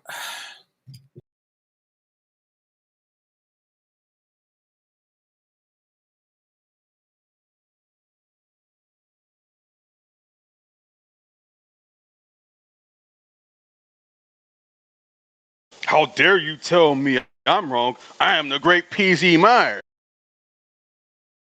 Yeah, he was just inept. Okay.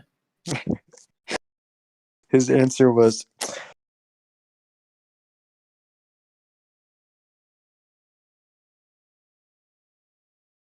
but you got to remember, he's an upper tier defender of atheism in the world. Okay.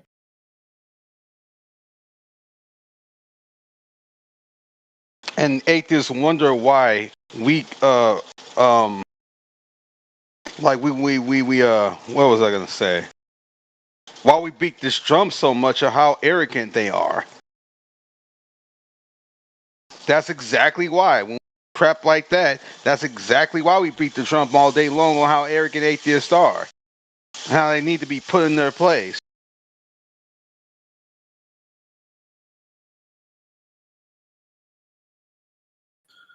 Sorry, could you pull up another one of the debates? Like a funny I one? didn't. Well, why don't we listen to something new here?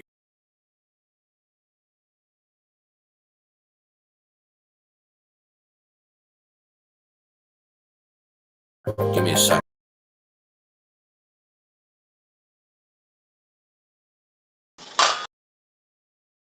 I'd love to know what you think of Alex O'Connor and Bishop Barron's dialogue by filling out a brief survey. It's multi-choice and really quick.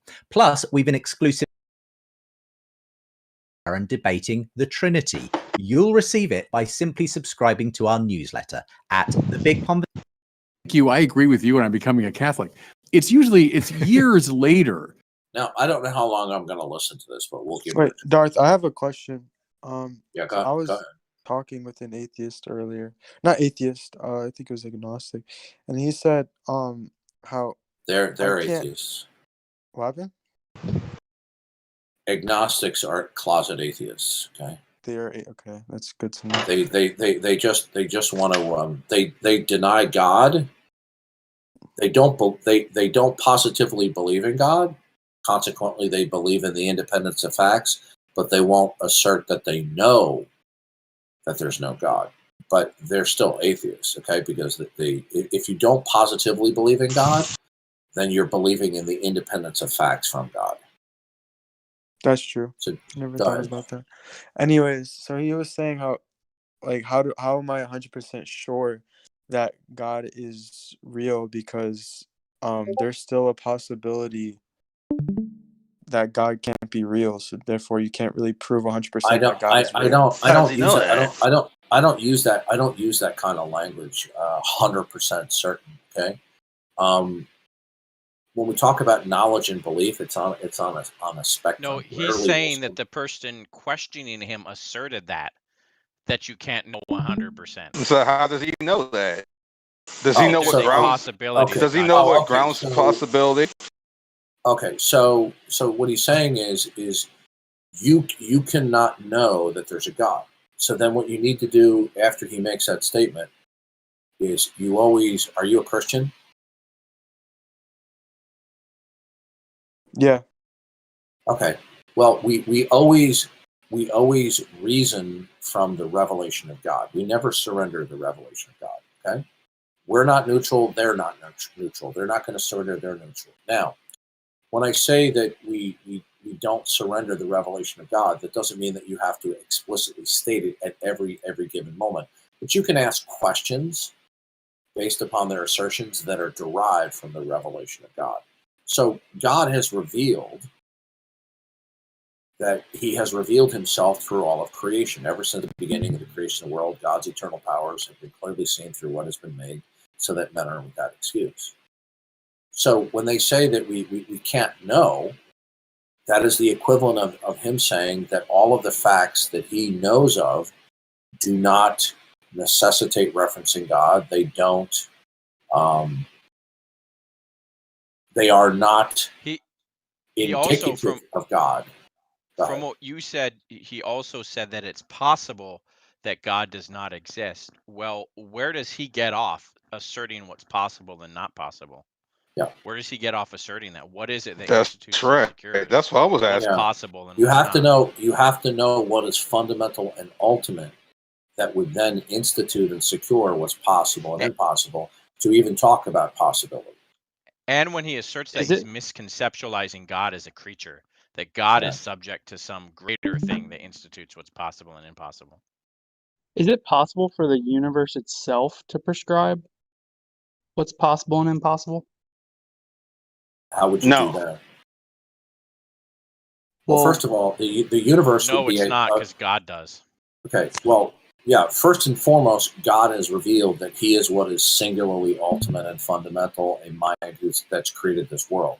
So, number one, that first and foremost rules that out. Number two, if you ignore God's revelation, that whatever you say that exists independently of God Himself and His self-disclosure will end in a Hindenburg-style disaster philosophically. So if somebody appeals to the universe as being what's ultimate, here's the problem. Whatever is ultimate is going to have to be singular, not plural. Because but isn't the then universe singular? no, it's the universe. The universe, the singularity of it would be an abstraction. What is it that? Okay, do you know the difference between concrete and abstract? If I say reality, right? That's an abstract notion, which is the set of all concrete particulars, right? But there's nothing. What is it that Sorry, concretely to say that again, unifies? you said the reality is the abstract notion The of all concept the of reality particulars that exist. of concrete particulars that exist. So it would be a mental set that unifies all the particulars. So it would be abstract. It wouldn't be concrete. So in the Christian worldview, God is what is the concrete universal that unifies all the particulars because He's the creator and He's the sovereign Lord. But when that is rejected, let me finish, okay? Yeah. When that is rejected, see, in order to understand one side, you have to understand the other side, right? So when we reject that God is the concrete universal, that He is the creator, He is the sovereign Lord, and everything derives and depends upon Him. When somebody appeals to another model of reality in order to make God unnecessary, then it's going in one shape or form or another is going to be incoherent. So in this case, when they appeal to the set known as the universe, that doesn't tell us what is fundamental and ultimate. Now they might want to believe that there's a plurality of particulars, whatever they are, that are fundamental. But the problem here is you could never assert and defend that. And number two, you would be in a chance system where nothing is in complete control of everything. So there wouldn't be one fundamental thing that is dictating and controlling what's possible and impossible. So you would just be in a world that's shrouded in mystery. Okay. So if they put forth that something other than God is fundamental, they're just pulling it out of their butt. They're bluffing. Sorry, when you said a chance world, can you say that part of it again? You'd be in a chance world where Yeah, in a chance world is where there's nothing singularly dictating what's possible and impossible, where one or more things simply exist and may or may not be causing, sequencing, but you would never be able to identify it. And somebody who rejects that this world is revelatory and indicative of God because God created it and intended it to be that way, when they reject God's disclosure of himself through creation and special revelation, and then when they turn around and believe like what you just said, they instantaneously violate their criterion of belief, the same criterion of belief that they use to dismiss belief in God. right, if somebody were to say though that their beliefs are revealed to them or revelatory from the universe and its existence, is that the same exact argument as the Well, they would be lying. They would be lying. Revelatory. Yeah, impersonal things do not engage in communication or revelation. Impersonal things? Yeah. You might study a rock. The other day I was talking to J. Robin about personality. You might study a rock, right? But that rock is engaging in revelation to you. Revelation is a form of communication. Yeah, it's a form of disclosure. And I think the other day I had a conversation where somebody said you could glean information from something, but it's not because that other thing is revelatory. It's because it's no, unless the world is revelatory of God, then they won't be able to ascertain what anything means because everything will be shrouded in mystery. But if the universe creates the rock and creates it in such a way that it can where'd you get that from? That the universe created the rock? Yeah. Mm-hmm. Well, it's definitional. Like if the universe is well, first of all, everything that exists. The universe wouldn't create a rock, okay? Because the universe will simply be the set of all particulars that might happen to arrange themselves into what you call a rock. So when you say particulars, you mean like anything that is whatever is matter. No, I didn't say that. I said whatever is bottom basic, okay, whatever is fundamental. Yeah, it would just be an abstract. It would just be an abstract. I'm not identifying what that is. I'm talking about what is foundational to everything, the source of all possibility. Yeah, the universe itself is an abstract set, and abstract things don't stand in causal relationships. Yeah. So the point is, either we're going, when we look out on this world, we're going to do one of two things, right? We're either going to acknowledge that all the facts that we're acquainted with are indicative of God and because they're revelatory of God, or we will decide categorically in the quietness of our own mind that this world is not revelatory and indicative of God. Okay? So in the first scenario, and by the way, I don't defend generic theism, I only defend Christian theism because Christian theism is the only intelligible theism that can be put onto the table. But I'll just say God for right now, right? So that way you could only have intelligible facts and relationships to other facts because they start in the mind of God. They are then implemented in the plan of God and are sustained within the mind and plan of God. When that is not accepted, there's no rhyme or reason why anything is. And when you say God, you don't mean an abstract like idea that you're talking about. You're talking about like a physical or material entity?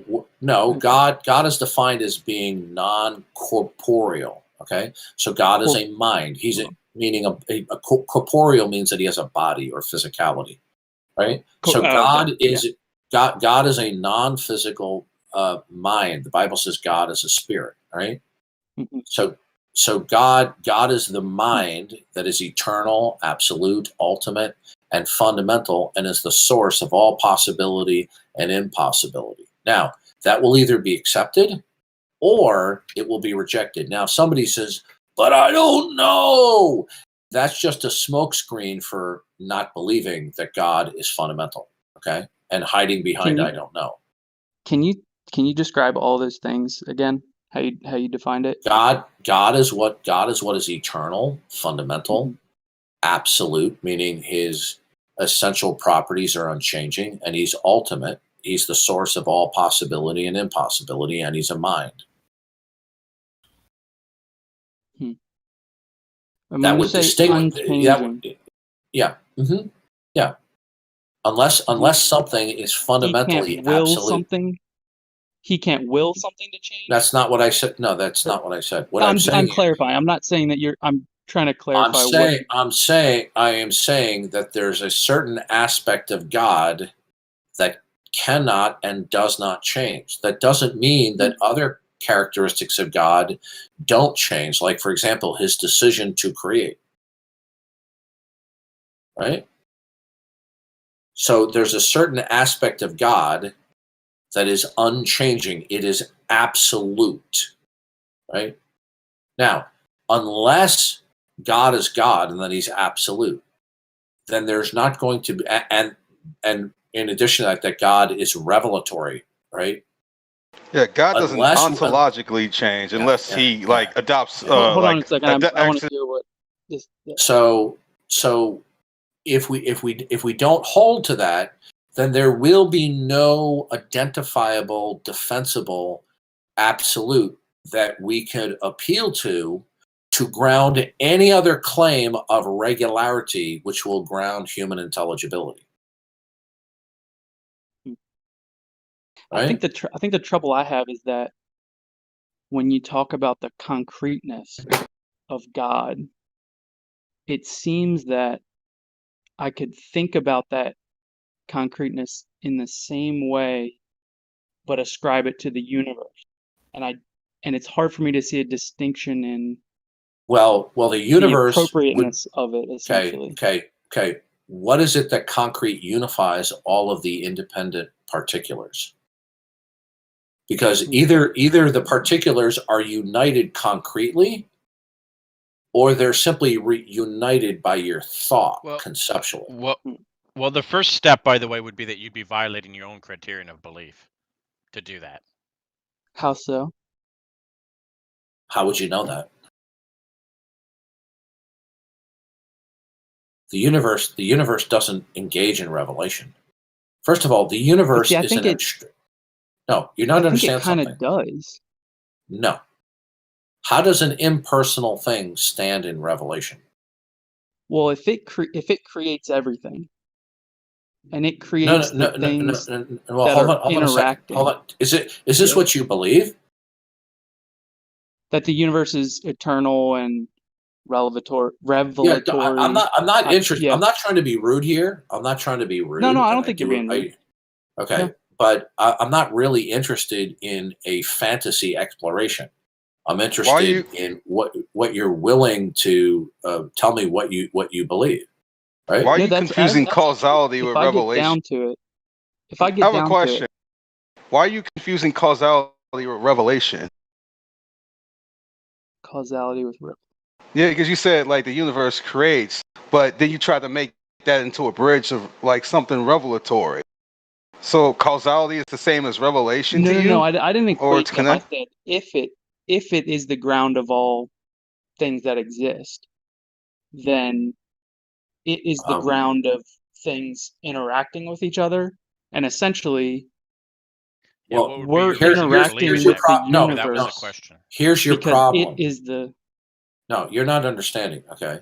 Mm-hmm. When the universe, I'm asking you, Is the Yeah. universe? Is there something that concretely unifies all the particulars, that actually ontologically imposes unity in some sense, in some way, or is the unity the product of your mind encapsulating and relating one particular to another?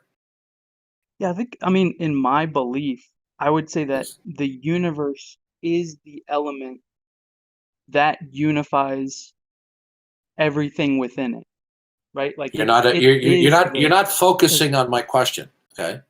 In the Okay, yeah, Christian sorry. worldview, okay, Mhm. and this will help you immensely at this juncture, even though you may not at this point believe in the God of the Bible, right? Mhm.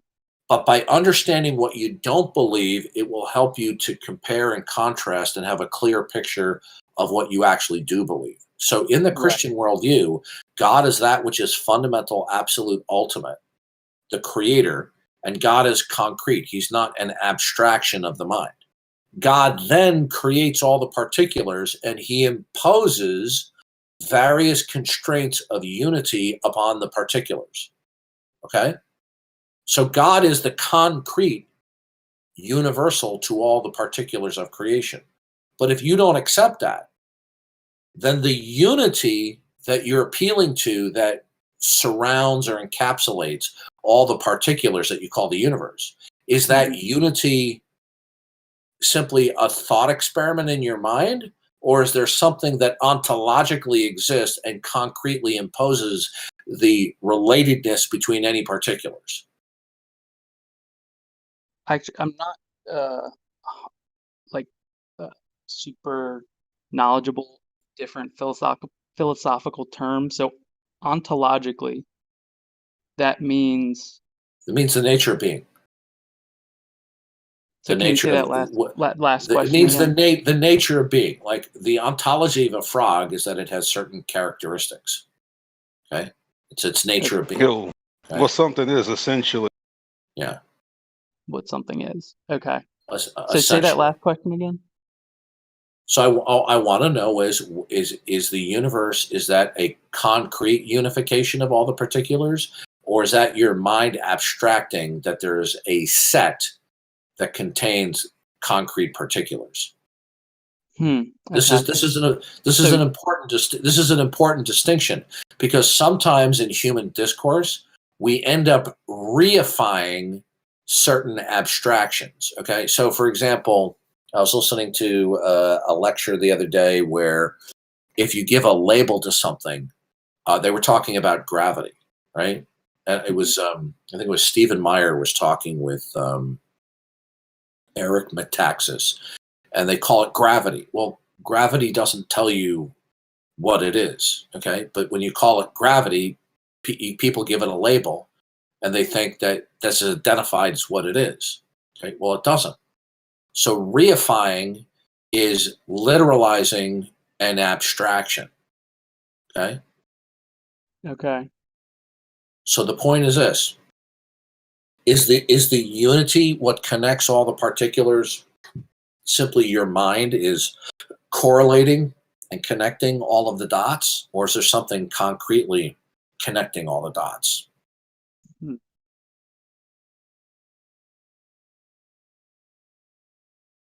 And I mean, I would say that's a tough question because I'll tell you why. It's because then if you don't know the answer to that, you cannot state what is fundamental or ultimate. Well, I'm not saying I don't know the answer, but what I would say is that if I believe something, that if I from my perspective, if the universe is eternal and is the ground of all being, and I believed something based on what it reveals to me through my experiences and just how I interact with it, then I It would can't say reveal that something to you because you don't know what the fundamental nature is of everything. So there's no Revelation is a form of communication. Are you Yeah. telling us the universe is communicating with Yeah. you? You see, what you're doing is that. Do you know what induction is? it's like a form of reasoning Well, that yeah, kind of like work what you're doing, backwards? what you're doing, Or- you're saying, okay, I have this fact here, this fact here, this fact here, and you're collecting all of these your facts, and you're trying to analyze them, and then from all of these collection of facts, you're going to invoke general principles that govern these facts, right? Gotcha. But the point is, you don't actually know what governs everything. You don't know what is fundamental. All you have is a set of individual, discrete experiences, and you say, "Oh, I have particular here, particular there, particular there," and then your mind is trying to impose categories, classes, and universals. Your mind is imposing that there's a correlativeness and a connectiveness between any two discrete two or more things. Well, when your mind imposes that, where'd you get that from? What is it that imposes and secures what's possible and impossible? What is it that imposes any unity among diversity? What would that be? If it's not God, what is it? Unity among diversity. Is that just a different language for what you said before of the unity among the different elements within existence? Okay, let me show you a picture. This may help. Okay. Okay.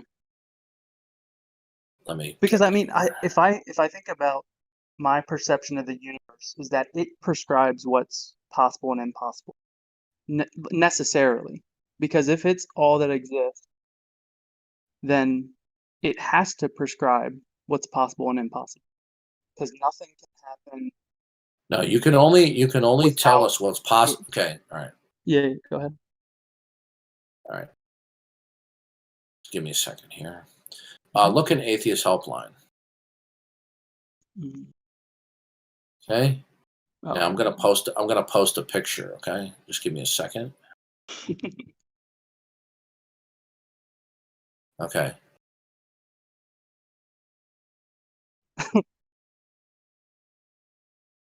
Yeah.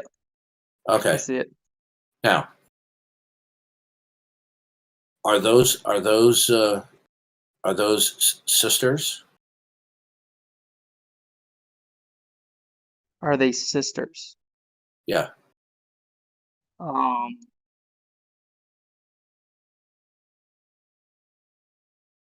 I mean, it almost looks like the one picture is like an inversion. I mean, maybe. It's not an inversion. It's not an inversion. Are It's those not like a sis- copy. Are It's not those like the same person. And by the way, this is not a trick question. Okay. It doesn't matter. It doesn't matter how you answer. Is this, what I mean? Yeah, what I believe. If I saw these people in public, I would say probably. I would say they're probably relative. I don't know if I'd say they're sisters. I don't think they look that alike to be sisters. Did you just say relative? What? Relatives. As in, they're related. You don't think they look close enough to be sisters, dude? Come on. I know. That's Me and my brother being look very less charitable. alike than that. It's all good. We're just giving you crap. Okay. The answer is they're not sisters. They're doppelgangers. Okay. Now, for most people, if they introduced each other, they could convince 99.9% of anyone who runs into them who is not familiar with them that they're either fraternal twins or they're identical twins, because not even identical twins are the same in every respect. Okay. It's because there's gene expression, which is different after the egg divides. But the bottom line here is simply this. Because there's an outward resemblance, some people will believe there is unity among the diversity of those two persons. But there is no familial unity there. It doesn't exist. Well, I mean, in a way, the unity is that they're humans. Okay, well That's a different kind of unity. Yeah, that's. I'm not saying it's a talking about different. their sisterness. We're not discussing their humanness. Okay, we're discussing is, do they possess the ontological, the nature of being of sisterhood? Okay. Yeah, we're not just talking about any unity at all. We're talking about, okay, if we say sister the one on the left is a sister to the one on the right, and the one on the right is a sister to the one on the left. So now what we're doing is we're imposing unity among diversity here, right? Now, either that unity is real or it's fiction, right? Now, you come along and in order to understand your world, you've got a plethora of independent things. But then your mind starts to impose unity among diversity. There are trees. There are dogs. Apples. Okay? There are molecules. Okay? Now, if those two can be doppelgangers, then anything else that resembles something else could be a doppelganger.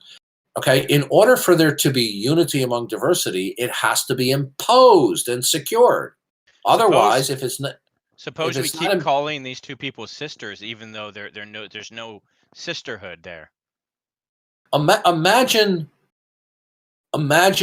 one of them got arrested for drunk driving, okay?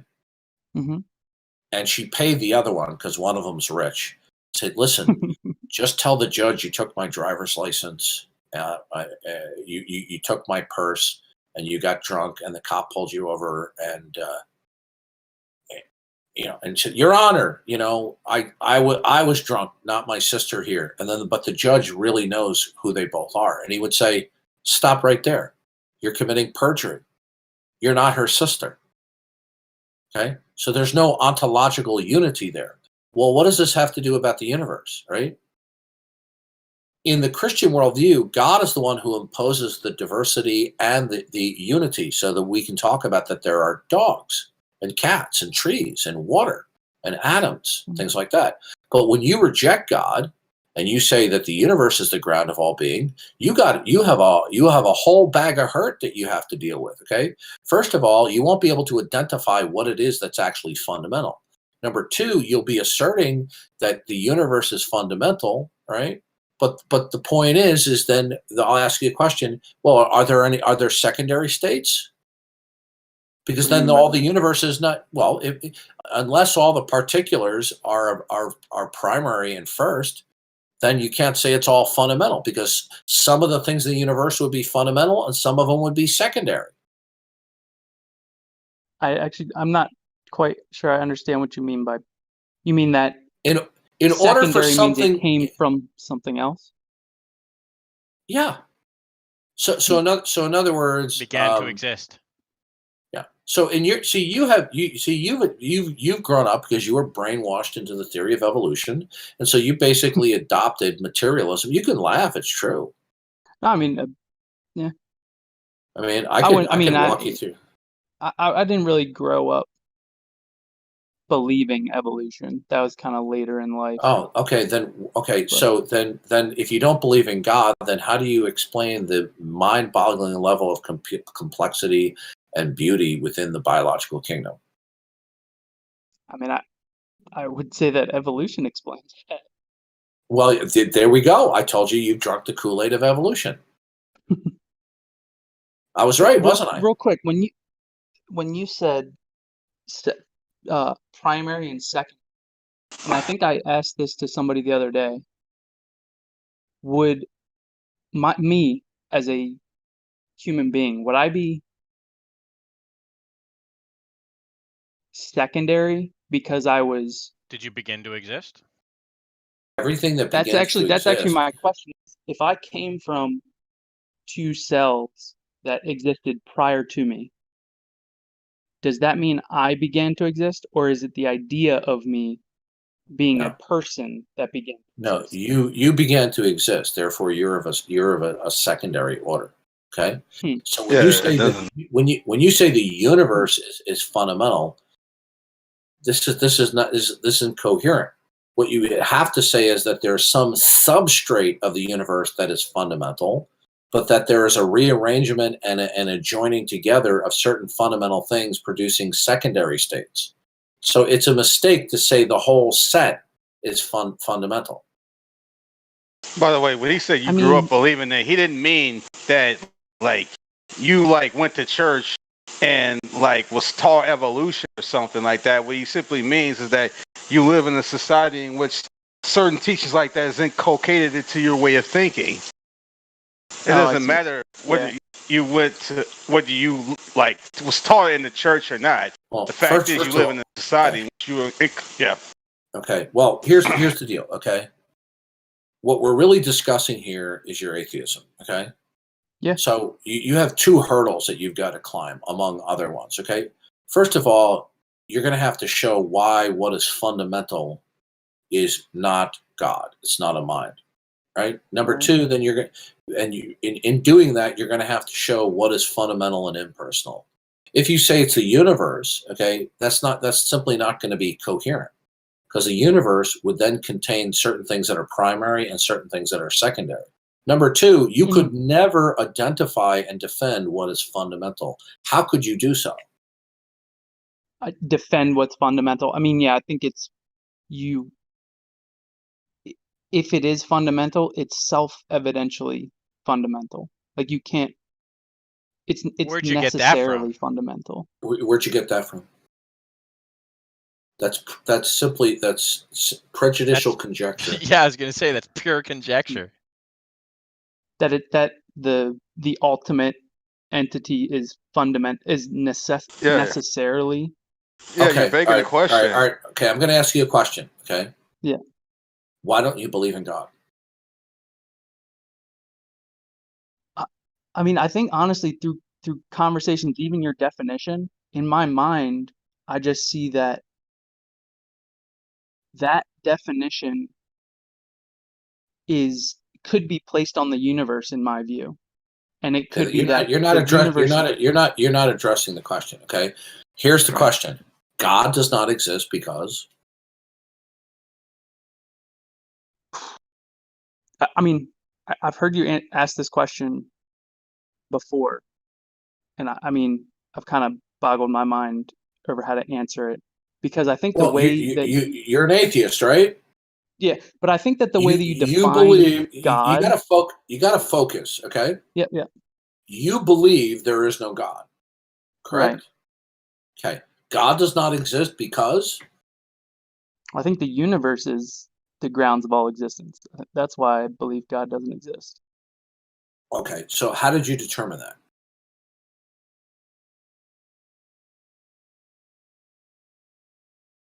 I mean, in my view, it's what the universe reveals through what we experience.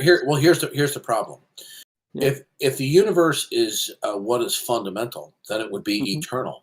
It would be without beginning. Yeah. Okay. Yeah. Okay. Are you eternal? I would say the cells that eventually. No, no. Are you eternal? Did you begin to exist? That's a tough question, because as you are right now, cells dude. that. Okay. How do you know that do you believe the universe is eternal? Yeah. Based upon what? I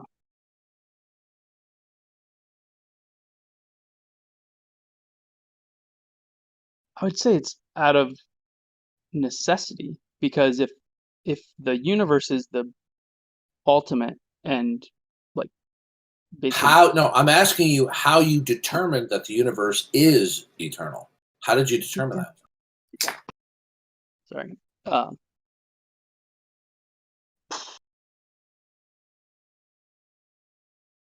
think this goes back to my last answer, really, and it's probably not going to satisfy. But I mean, the way that I determine that is almost.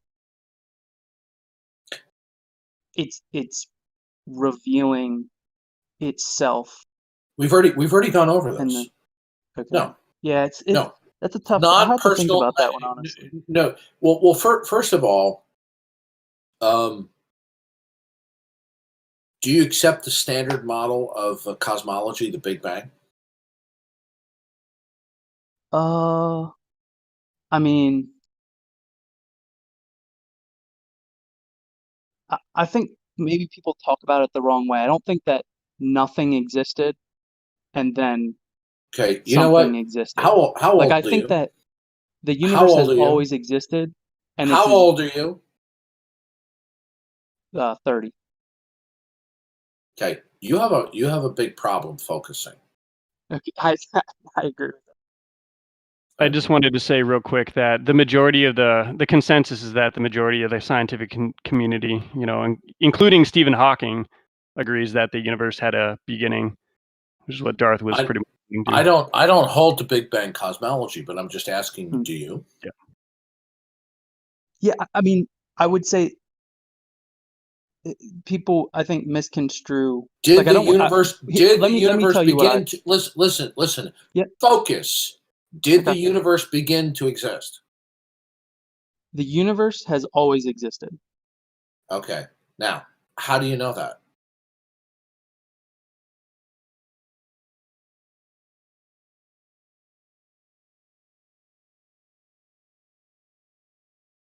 So you're saying that the time-space continuum has always existed? Yeah, did you That's test what that empirically? Did you truthfully, test that empirically? That's what I believe. When You you test ask that how do I empirically? know that? Yeah. I want to pick out a flaw in that argument real quickly because I've heard I've heard atheists say this before, that the universe has always existed, it's eternal. But if the universe is infinite, and if you follow that to conclusion, if it went back into negative infinity, then you never would have arrived at today, because there would be infinite number of days before today, and you never Yeah, but would have gotten today. we're not even to that yet. He's still The telling us how he figured that out. The point is this. You believe these things, but you don't have warrant or justification for them. You're simply adopting it because you do not want to acknowledge God. Yeah, you didn't even give us any empirical test for that. You just believed it uncritically. No, that's a fair point. Like, I think, truthfully, to say that I could know that it is the case, I think it is the fact that I believe it because of what I experience in my daily life. I believe You haven't. Listen, all of your experience are temporal occurrences. You haven't experienced anything eternal. All your experiences is temporality, right? Now, the point is simply this: is you are saying God doesn't exist because what is fundamental is universe. You have yet to tell us how you arrived at that. I mean, yeah, literally the only argument I have for that is the information that I glean from the universe. How did you determine that the universe individually and collectively is without beginning? How did you determine that?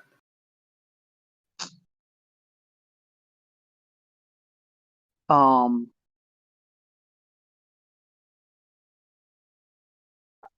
mean, I just think about when we talk about the creation of different elements, like even myself. From your point of view, I was created. In my view, Okay, I focus. No, I'm telling you my thought process. F-O-C-U-S. F-O-C-U-S. Focus. Okay? How did you determine that the cosmos is all there is, was, or will be? I mean, I would just say that that was Carl Sagan the pagan. I know, I got it. I would just say that elements of the universe derive from previous forms. Wait a minute. Elements of the universe. So now it's like not myself. the universe, it's elements of the universe. Yeah, why'd you shift your position so fast? Dude, listen. We've been wasting over a half an hour here, or more than a half an hour. I keep asking you direct questions, and I get these convoluted, circuitous answers. How did you determine that the cosmos is eternal? How did you determine that? That's what. So my last thing is, if every element came from something prior. Okay. Hey, BK. Yeah. Is English your first language? Yeah. Okay. How did you determine that the cosmos is eternal? All right. Let me think of a concise answer, and I'll come back to you tomorrow. Well, this is the same thing that happened with that other guy the other night. You know, the one you played the Jeopardy music for, the one that had philosophy background. Yeah. Don't play the Jeopardy music for me, please. You realize that you can never answer that question, no matter how big your brain is. I don't think he has an answer. How could a little man on a little planet with a little brain figure out what's eternal in this universe? Look, let me think about that question, and I'll come back to you tomorrow. Listen. Conversation. Let me explain something to you, okay? Mm-hmm. Let me try a different line of tactic, okay? Okay. Is there anything that you doubt is true? Do you doubt anything? Any one thing? Anything.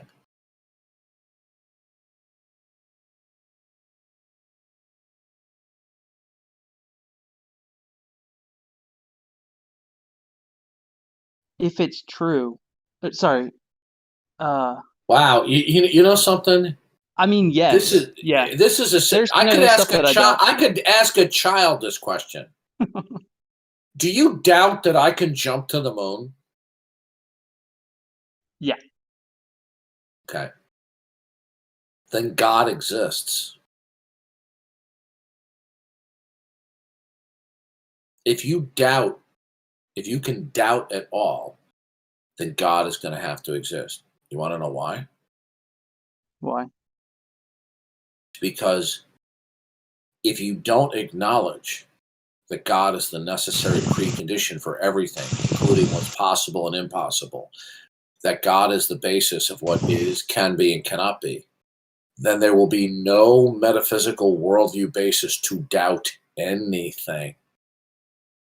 You won't be able to doubt anything because there isn't a creator God who's created this world according to his plan and his redemptive plan of history through Jesus Christ so that you could come to have your sins forgiven by trusting him as Savior. And he's controlling the course of human history to fulfill his plan. So if you don't believe that, then what would be fundamental and ultimate would never be able to be identified. You wouldn't even be able to know that it exists. Hey, you would be stuck in what we call an open system to where anything can happen. Yeah, anything can happen. Nothing could be defended to be impossible. And if nothing can be defended to be impossible, then you can't doubt anything. It would be completely nonsensical to doubt anything. Why would you doubt it? Okay, in a world without God, why would you doubt that I couldn't jump to the moon? You say, oh, the laws of nature. What laws of nature? What is it that fundamentally imposes that? You go, oh, well, the universe. Well, what does that mean? The universe would just simply be a set of particulars that are all moving around, okay? How would that prohibit me from... But you're not understanding. Unless, okay, can you identify what it is that is absolute? Is there anything that is absolute and unchanging? Because if you don't identify what's absolute, then you cannot come along and say, well, you see, there are these regularities that have been in place and they will continue. For all you know, those regularities are just simply happenstance of consistency. So you wouldn't know that the regularities are real, and even if they were real, you wouldn't know that they would continue, because that would require that something is absolute and unchanging that is then instituting and sustaining regularity. So, is anything identifiable and defendable that is absolute in your world? What is it that is utterly unchanging in its essential properties?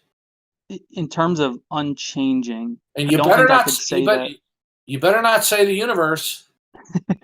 No, that's what I would say. I would say that I couldn't say that anything is necessarily unchanging, but I would say that's it. We're done. We're done. That's absolute. We're done. Is existence. We're done.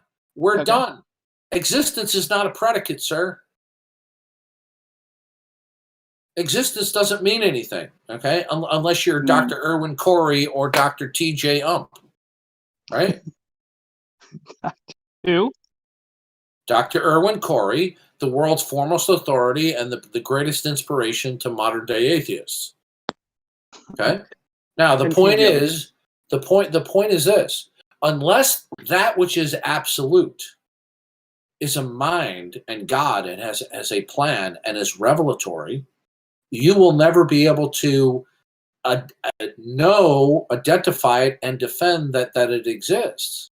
And if nothing can be designated or instantiated to be absolute, then there's no grounds for intelligibility. You can't talk about dogs. You couldn't talk about trees.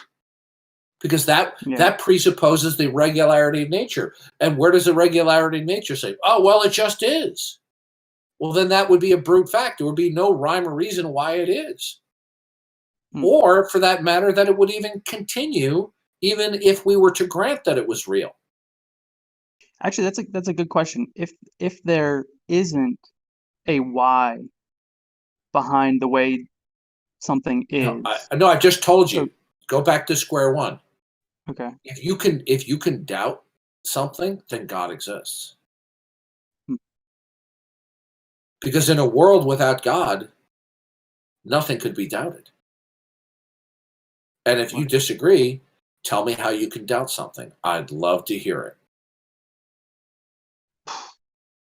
How I do you know who Lawrence Krauss is? Yeah.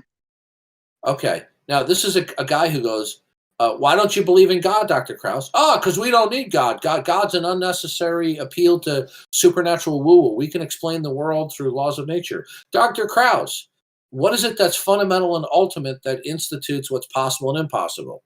Krauss's answer, I don't know. Why does that even matter? Well, it matters because you told us, Dr. Krauss, that you could explain the world through the laws of nature, but you can't even explain the laws of nature because you don't know what's fundamental. Yeah, I think I heard. Did you talk with Lawrence Krauss? Yes, I did. I think I remember hearing that, and I was just like, this guy just sounds like an idiot. I don't necessarily think he has so do you understand? arguments. Do you understand? Do you understand? If you doubt anything, then God exists. So as you were talking through that, do you understand the implications of what I just told you? If you doubt anything, then God exists.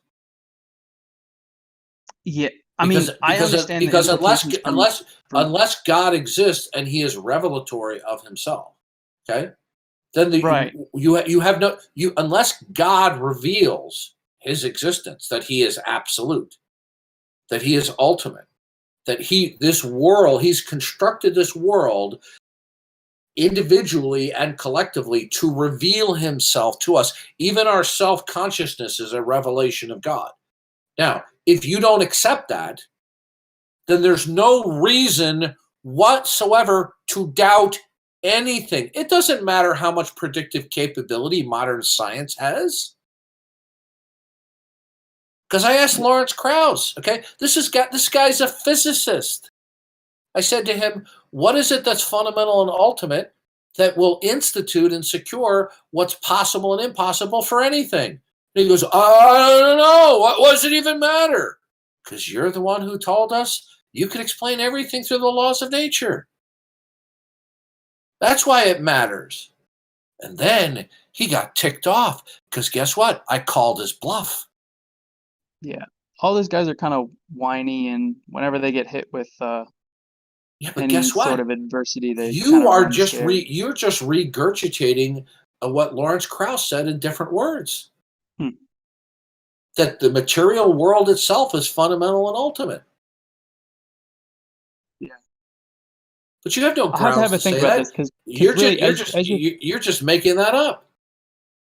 Now, I'll think about this because as you're talking, in my head, I keep, like you said, I keep going back to that. Okay, in my beliefs, replace what you are saying is God with universe and I get to the same point. Unless you and I acknowledge God in everything, then nothing means anything. Unless And that's this what world, my argument is about. Yeah. you have no argument, because you see, in your world, there is no eternal mind who is absolute, who creates the world and it operates to reflect his mind and his plan. Therefore, reasoning in mind, there's no ground for proper reasoning or functioning. I have to hop off for the night. Thank you for this dialogue. All right. I mean, I All honestly right, I well- enjoy this conversation a lot. So, Oh, appreciate thank it. you for coming. Yeah. See ya. Kind Nice of sounds like guy. he's gonna Bravo. consider that. Yeah, he's pretty nice.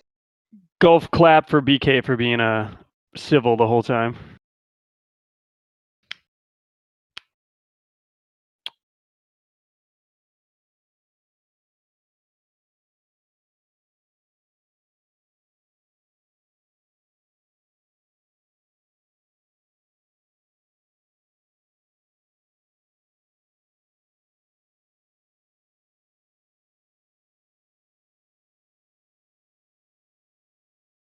Well, it really was the same sort of thing. You just wait for one answer to a question. You just never get it. I like that this quote posted by Hendret, whatever, that this guy's in love with his own fancies, that that the universe is ultimate. He's It's- in love with his own fancies. It's very odd that he arrived at this eternal universe when the majority of the scientific, for what it's worth, the majority of the scientific community disagrees with that.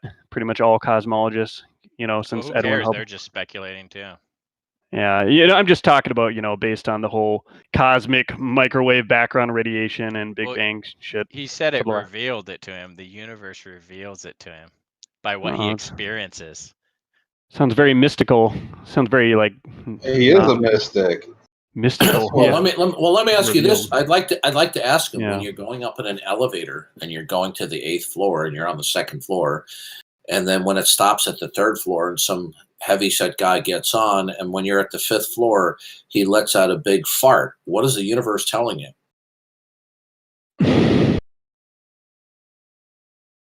Right? It's telling me you need to keep you need to keep your methane gas in your system.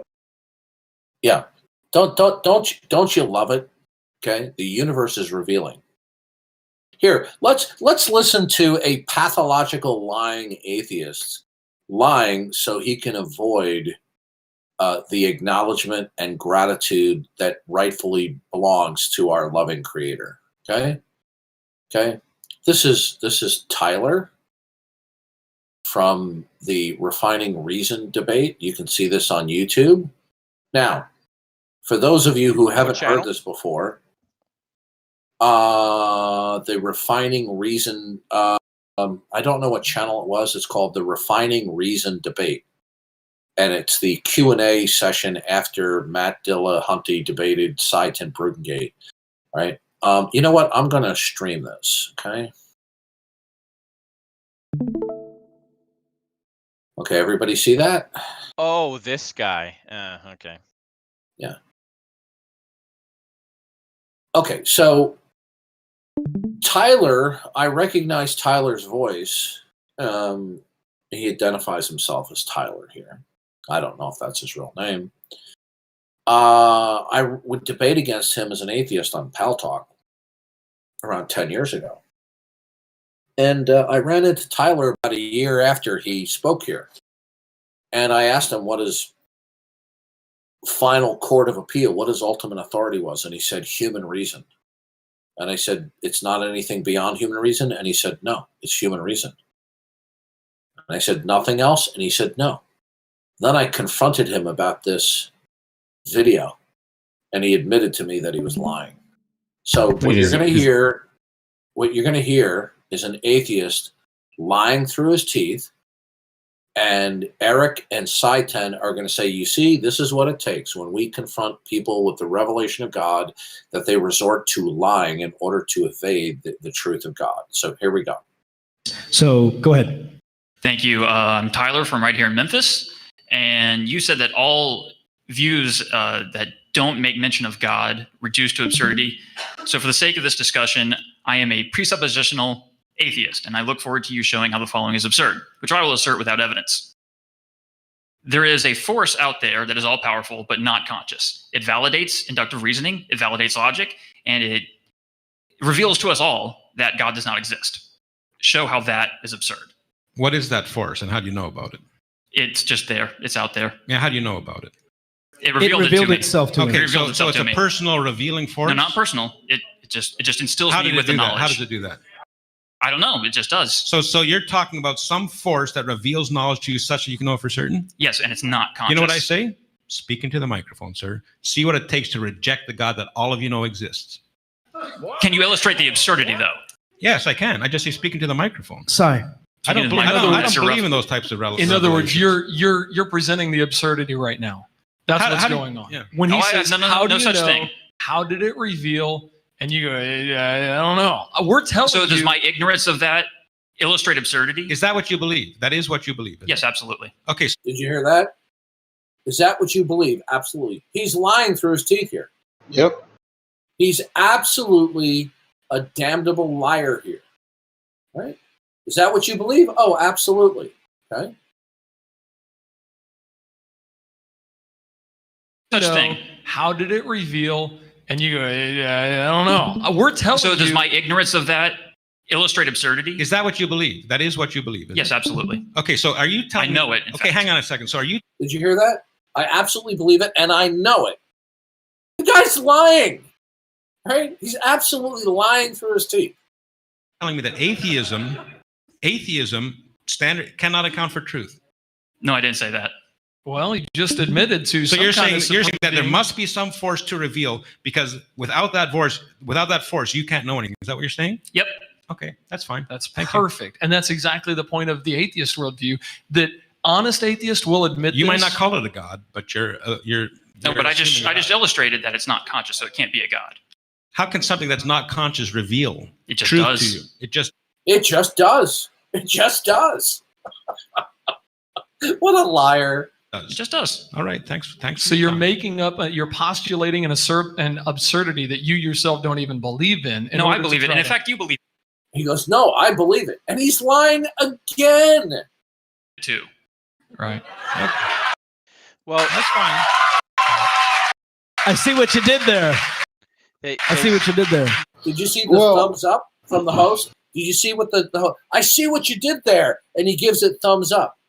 Okay. Well, here's the thing. When they start reasoning like that, I just go along with it. I just say, okay, great. So you admitted that the only way you're actually admitting the only way you can have knowledge is if something reveals it to you. So you're actually admitting the coherency of our position. You're just trying to cash it in atheist terms.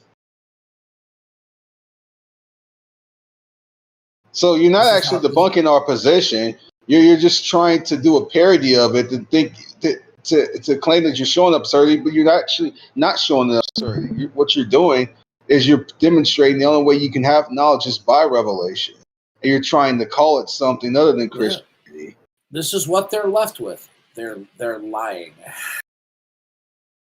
Well, we could transplant this sort of scenario into, this sort of scenario, this sort of apologetic methodology into another realm. Like, for example, suppose you have a flat earther versus a sphere earther debating, and the sphere earther says, the earth is round and this is how we know it. We do measurements. And the flat earther says, yeah, well, the flat earth is flat and we know it because we do measurements. Right. And then he proceeds to just mimic the sphere earther's position, right? And whatever evidence he presents, then the flat earther just mimics it, right? He's just lying. It's not a rebuttal. That's right. So when did you confront him on his lying? How long ago after that did you confront that man on him lying? It was approximately a year, give or take a month or two.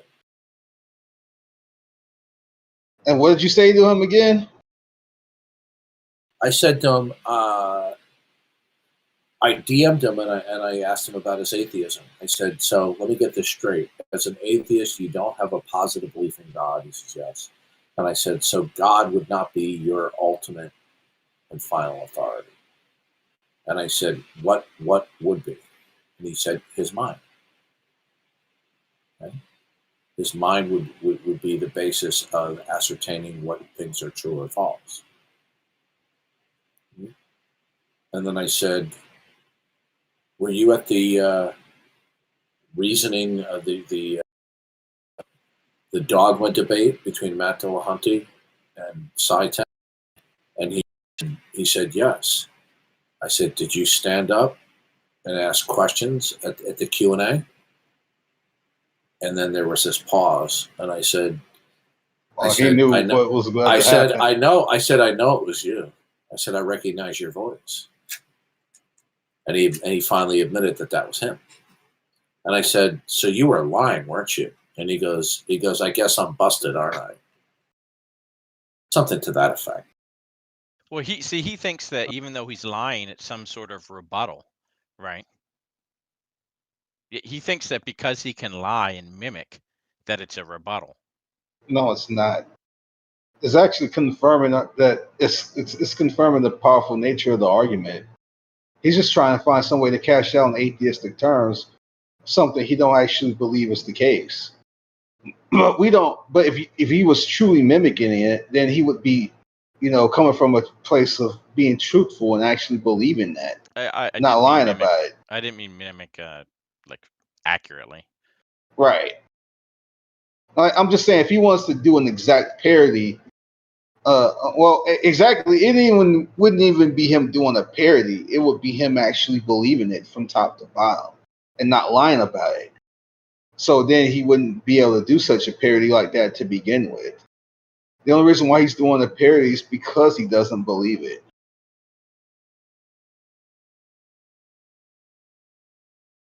He doesn't believe it, but he thinks, like you say, he thinks mimicking it is actually an argument against it, and it's not. He's just admitting that our position is so coherent that all he can do is mock it and not actually refute it.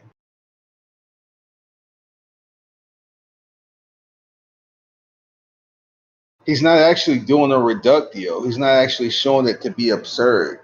Well, even in that attempted mimicry, he conceded that he's believing things about this thing for no reason, right? Right, and that's not even the presuppositional position anyways. So he didn't even exactly mimic it at all. Yeah, well, yeah, he said it's revealed it, it's revealed it to me. And he says, well, how's that? He says, oh, I don't know. Just somehow it did it. Yeah, we don't say that about the Christian worldview, that somehow God did it. We may not know the specifics within. Like, let's say God speaks. The question isn't the mechanics by which God right, did it. Right. We don't it's know the that mechanical it's even, specifics. If it's even rationally possible for God to do it, which it is. But That's how's right. it even rationally possible for his non-personal entity to reveal things to him?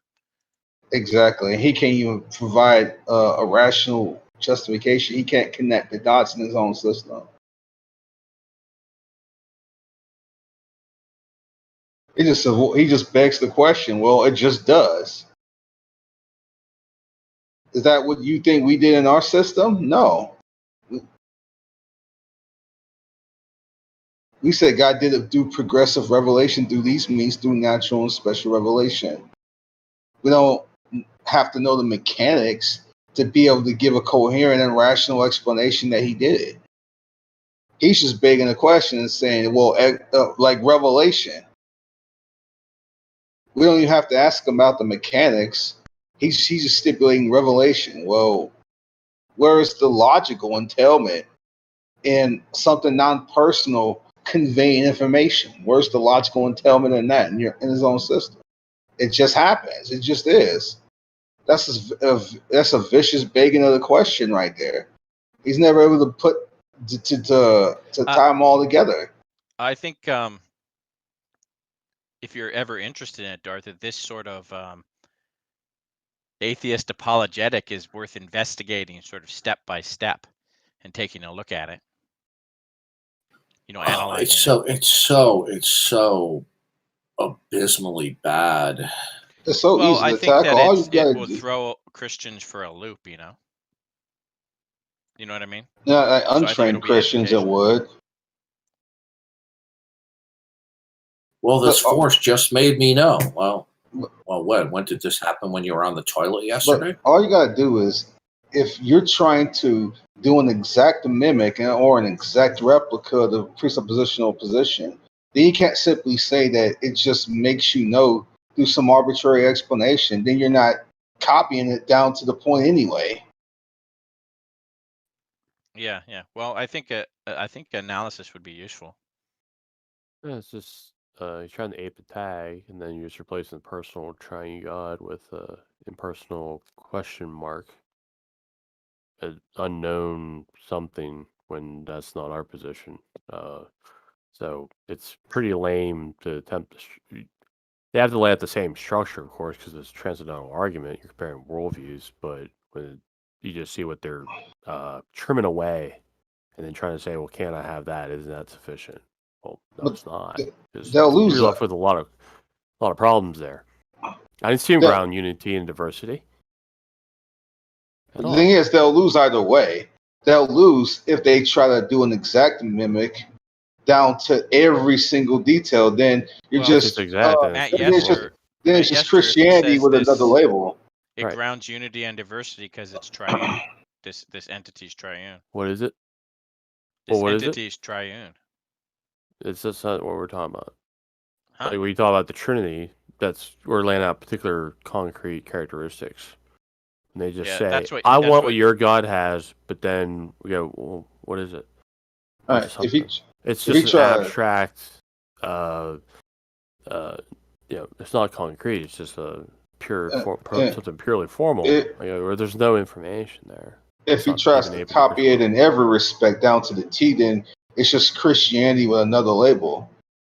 But if he doesn't copy it down, so he loses on that level. But if he doesn't copy it down, then he's not aping the tag at all.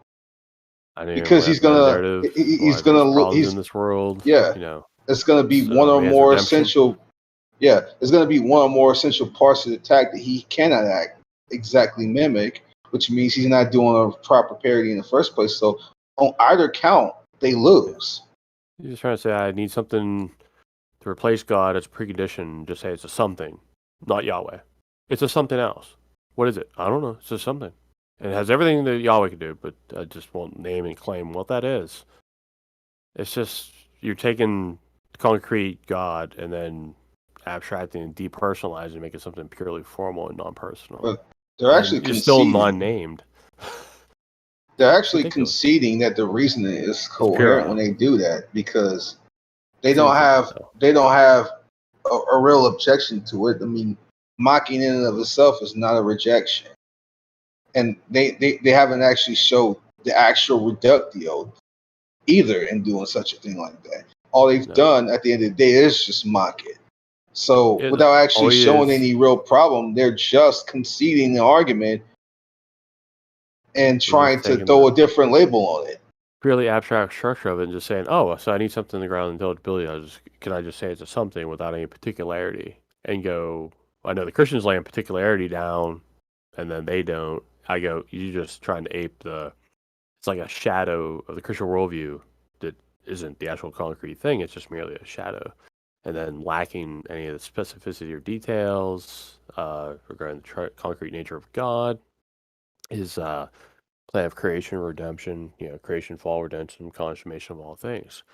Yeah, he's just trying to say, well, I just got to put something in the place of God and just call it a question mark, and that should get the job done. I go, it doesn't. In a way, it's kind of clever because they recognize that they can't rebut God, right? They can't rebut the Christian worldview. And so they're like, well, I'll just make up something that's as close to Christianity as I can get, right? And that does make it more difficult to rebut. You have to think. I have to think a little more about it. You just show that that's a vain attempt to ape it and go, nice try, but no cigar. I mean, we just see that people got to go, oh, I got to try and parallel it. And then as soon as it falls short, that's exactly where to attack them. I go, here's what you left out. It's not difficult to rebut at all because they copy it down in every respect. Again, it's Christianity with another level. And if they don't copy it in every respect, then then they haven't touched it. They left out one or more fundamental attributes and one or more fundamental features. Then that means they didn't actually copy it. So it's not clever at all. So I have to know Christian theology good, and that way when you try to see someone ape it, to some extent, and then going, okay, you left out this, and this, and this is why these are important. And the guy start doing the patchwork, and then they're going to start making up some other stuff to try and ape those things, or they'll just simply leave them unanswered. I go, well, that's your problem. Yeah, some guy tried to do that to me once in a text chat and say, well, your definition for God is incoherent, so I just say that I'm your God, and then I just wrote with it. Yeah, because he something. I go, why are we arguing? But he was trying to say that any random thing could be plugged into my definition of God, because presumably my definition for God was incoherent. So he just tried to call me or try to say that he was my God, and I said, okay, good. So you're just admitting that my definition for God was coherent, and he's like, no, I'm not. And he said something ground predication. And I say, yes, you are, because you're saying you're God, right?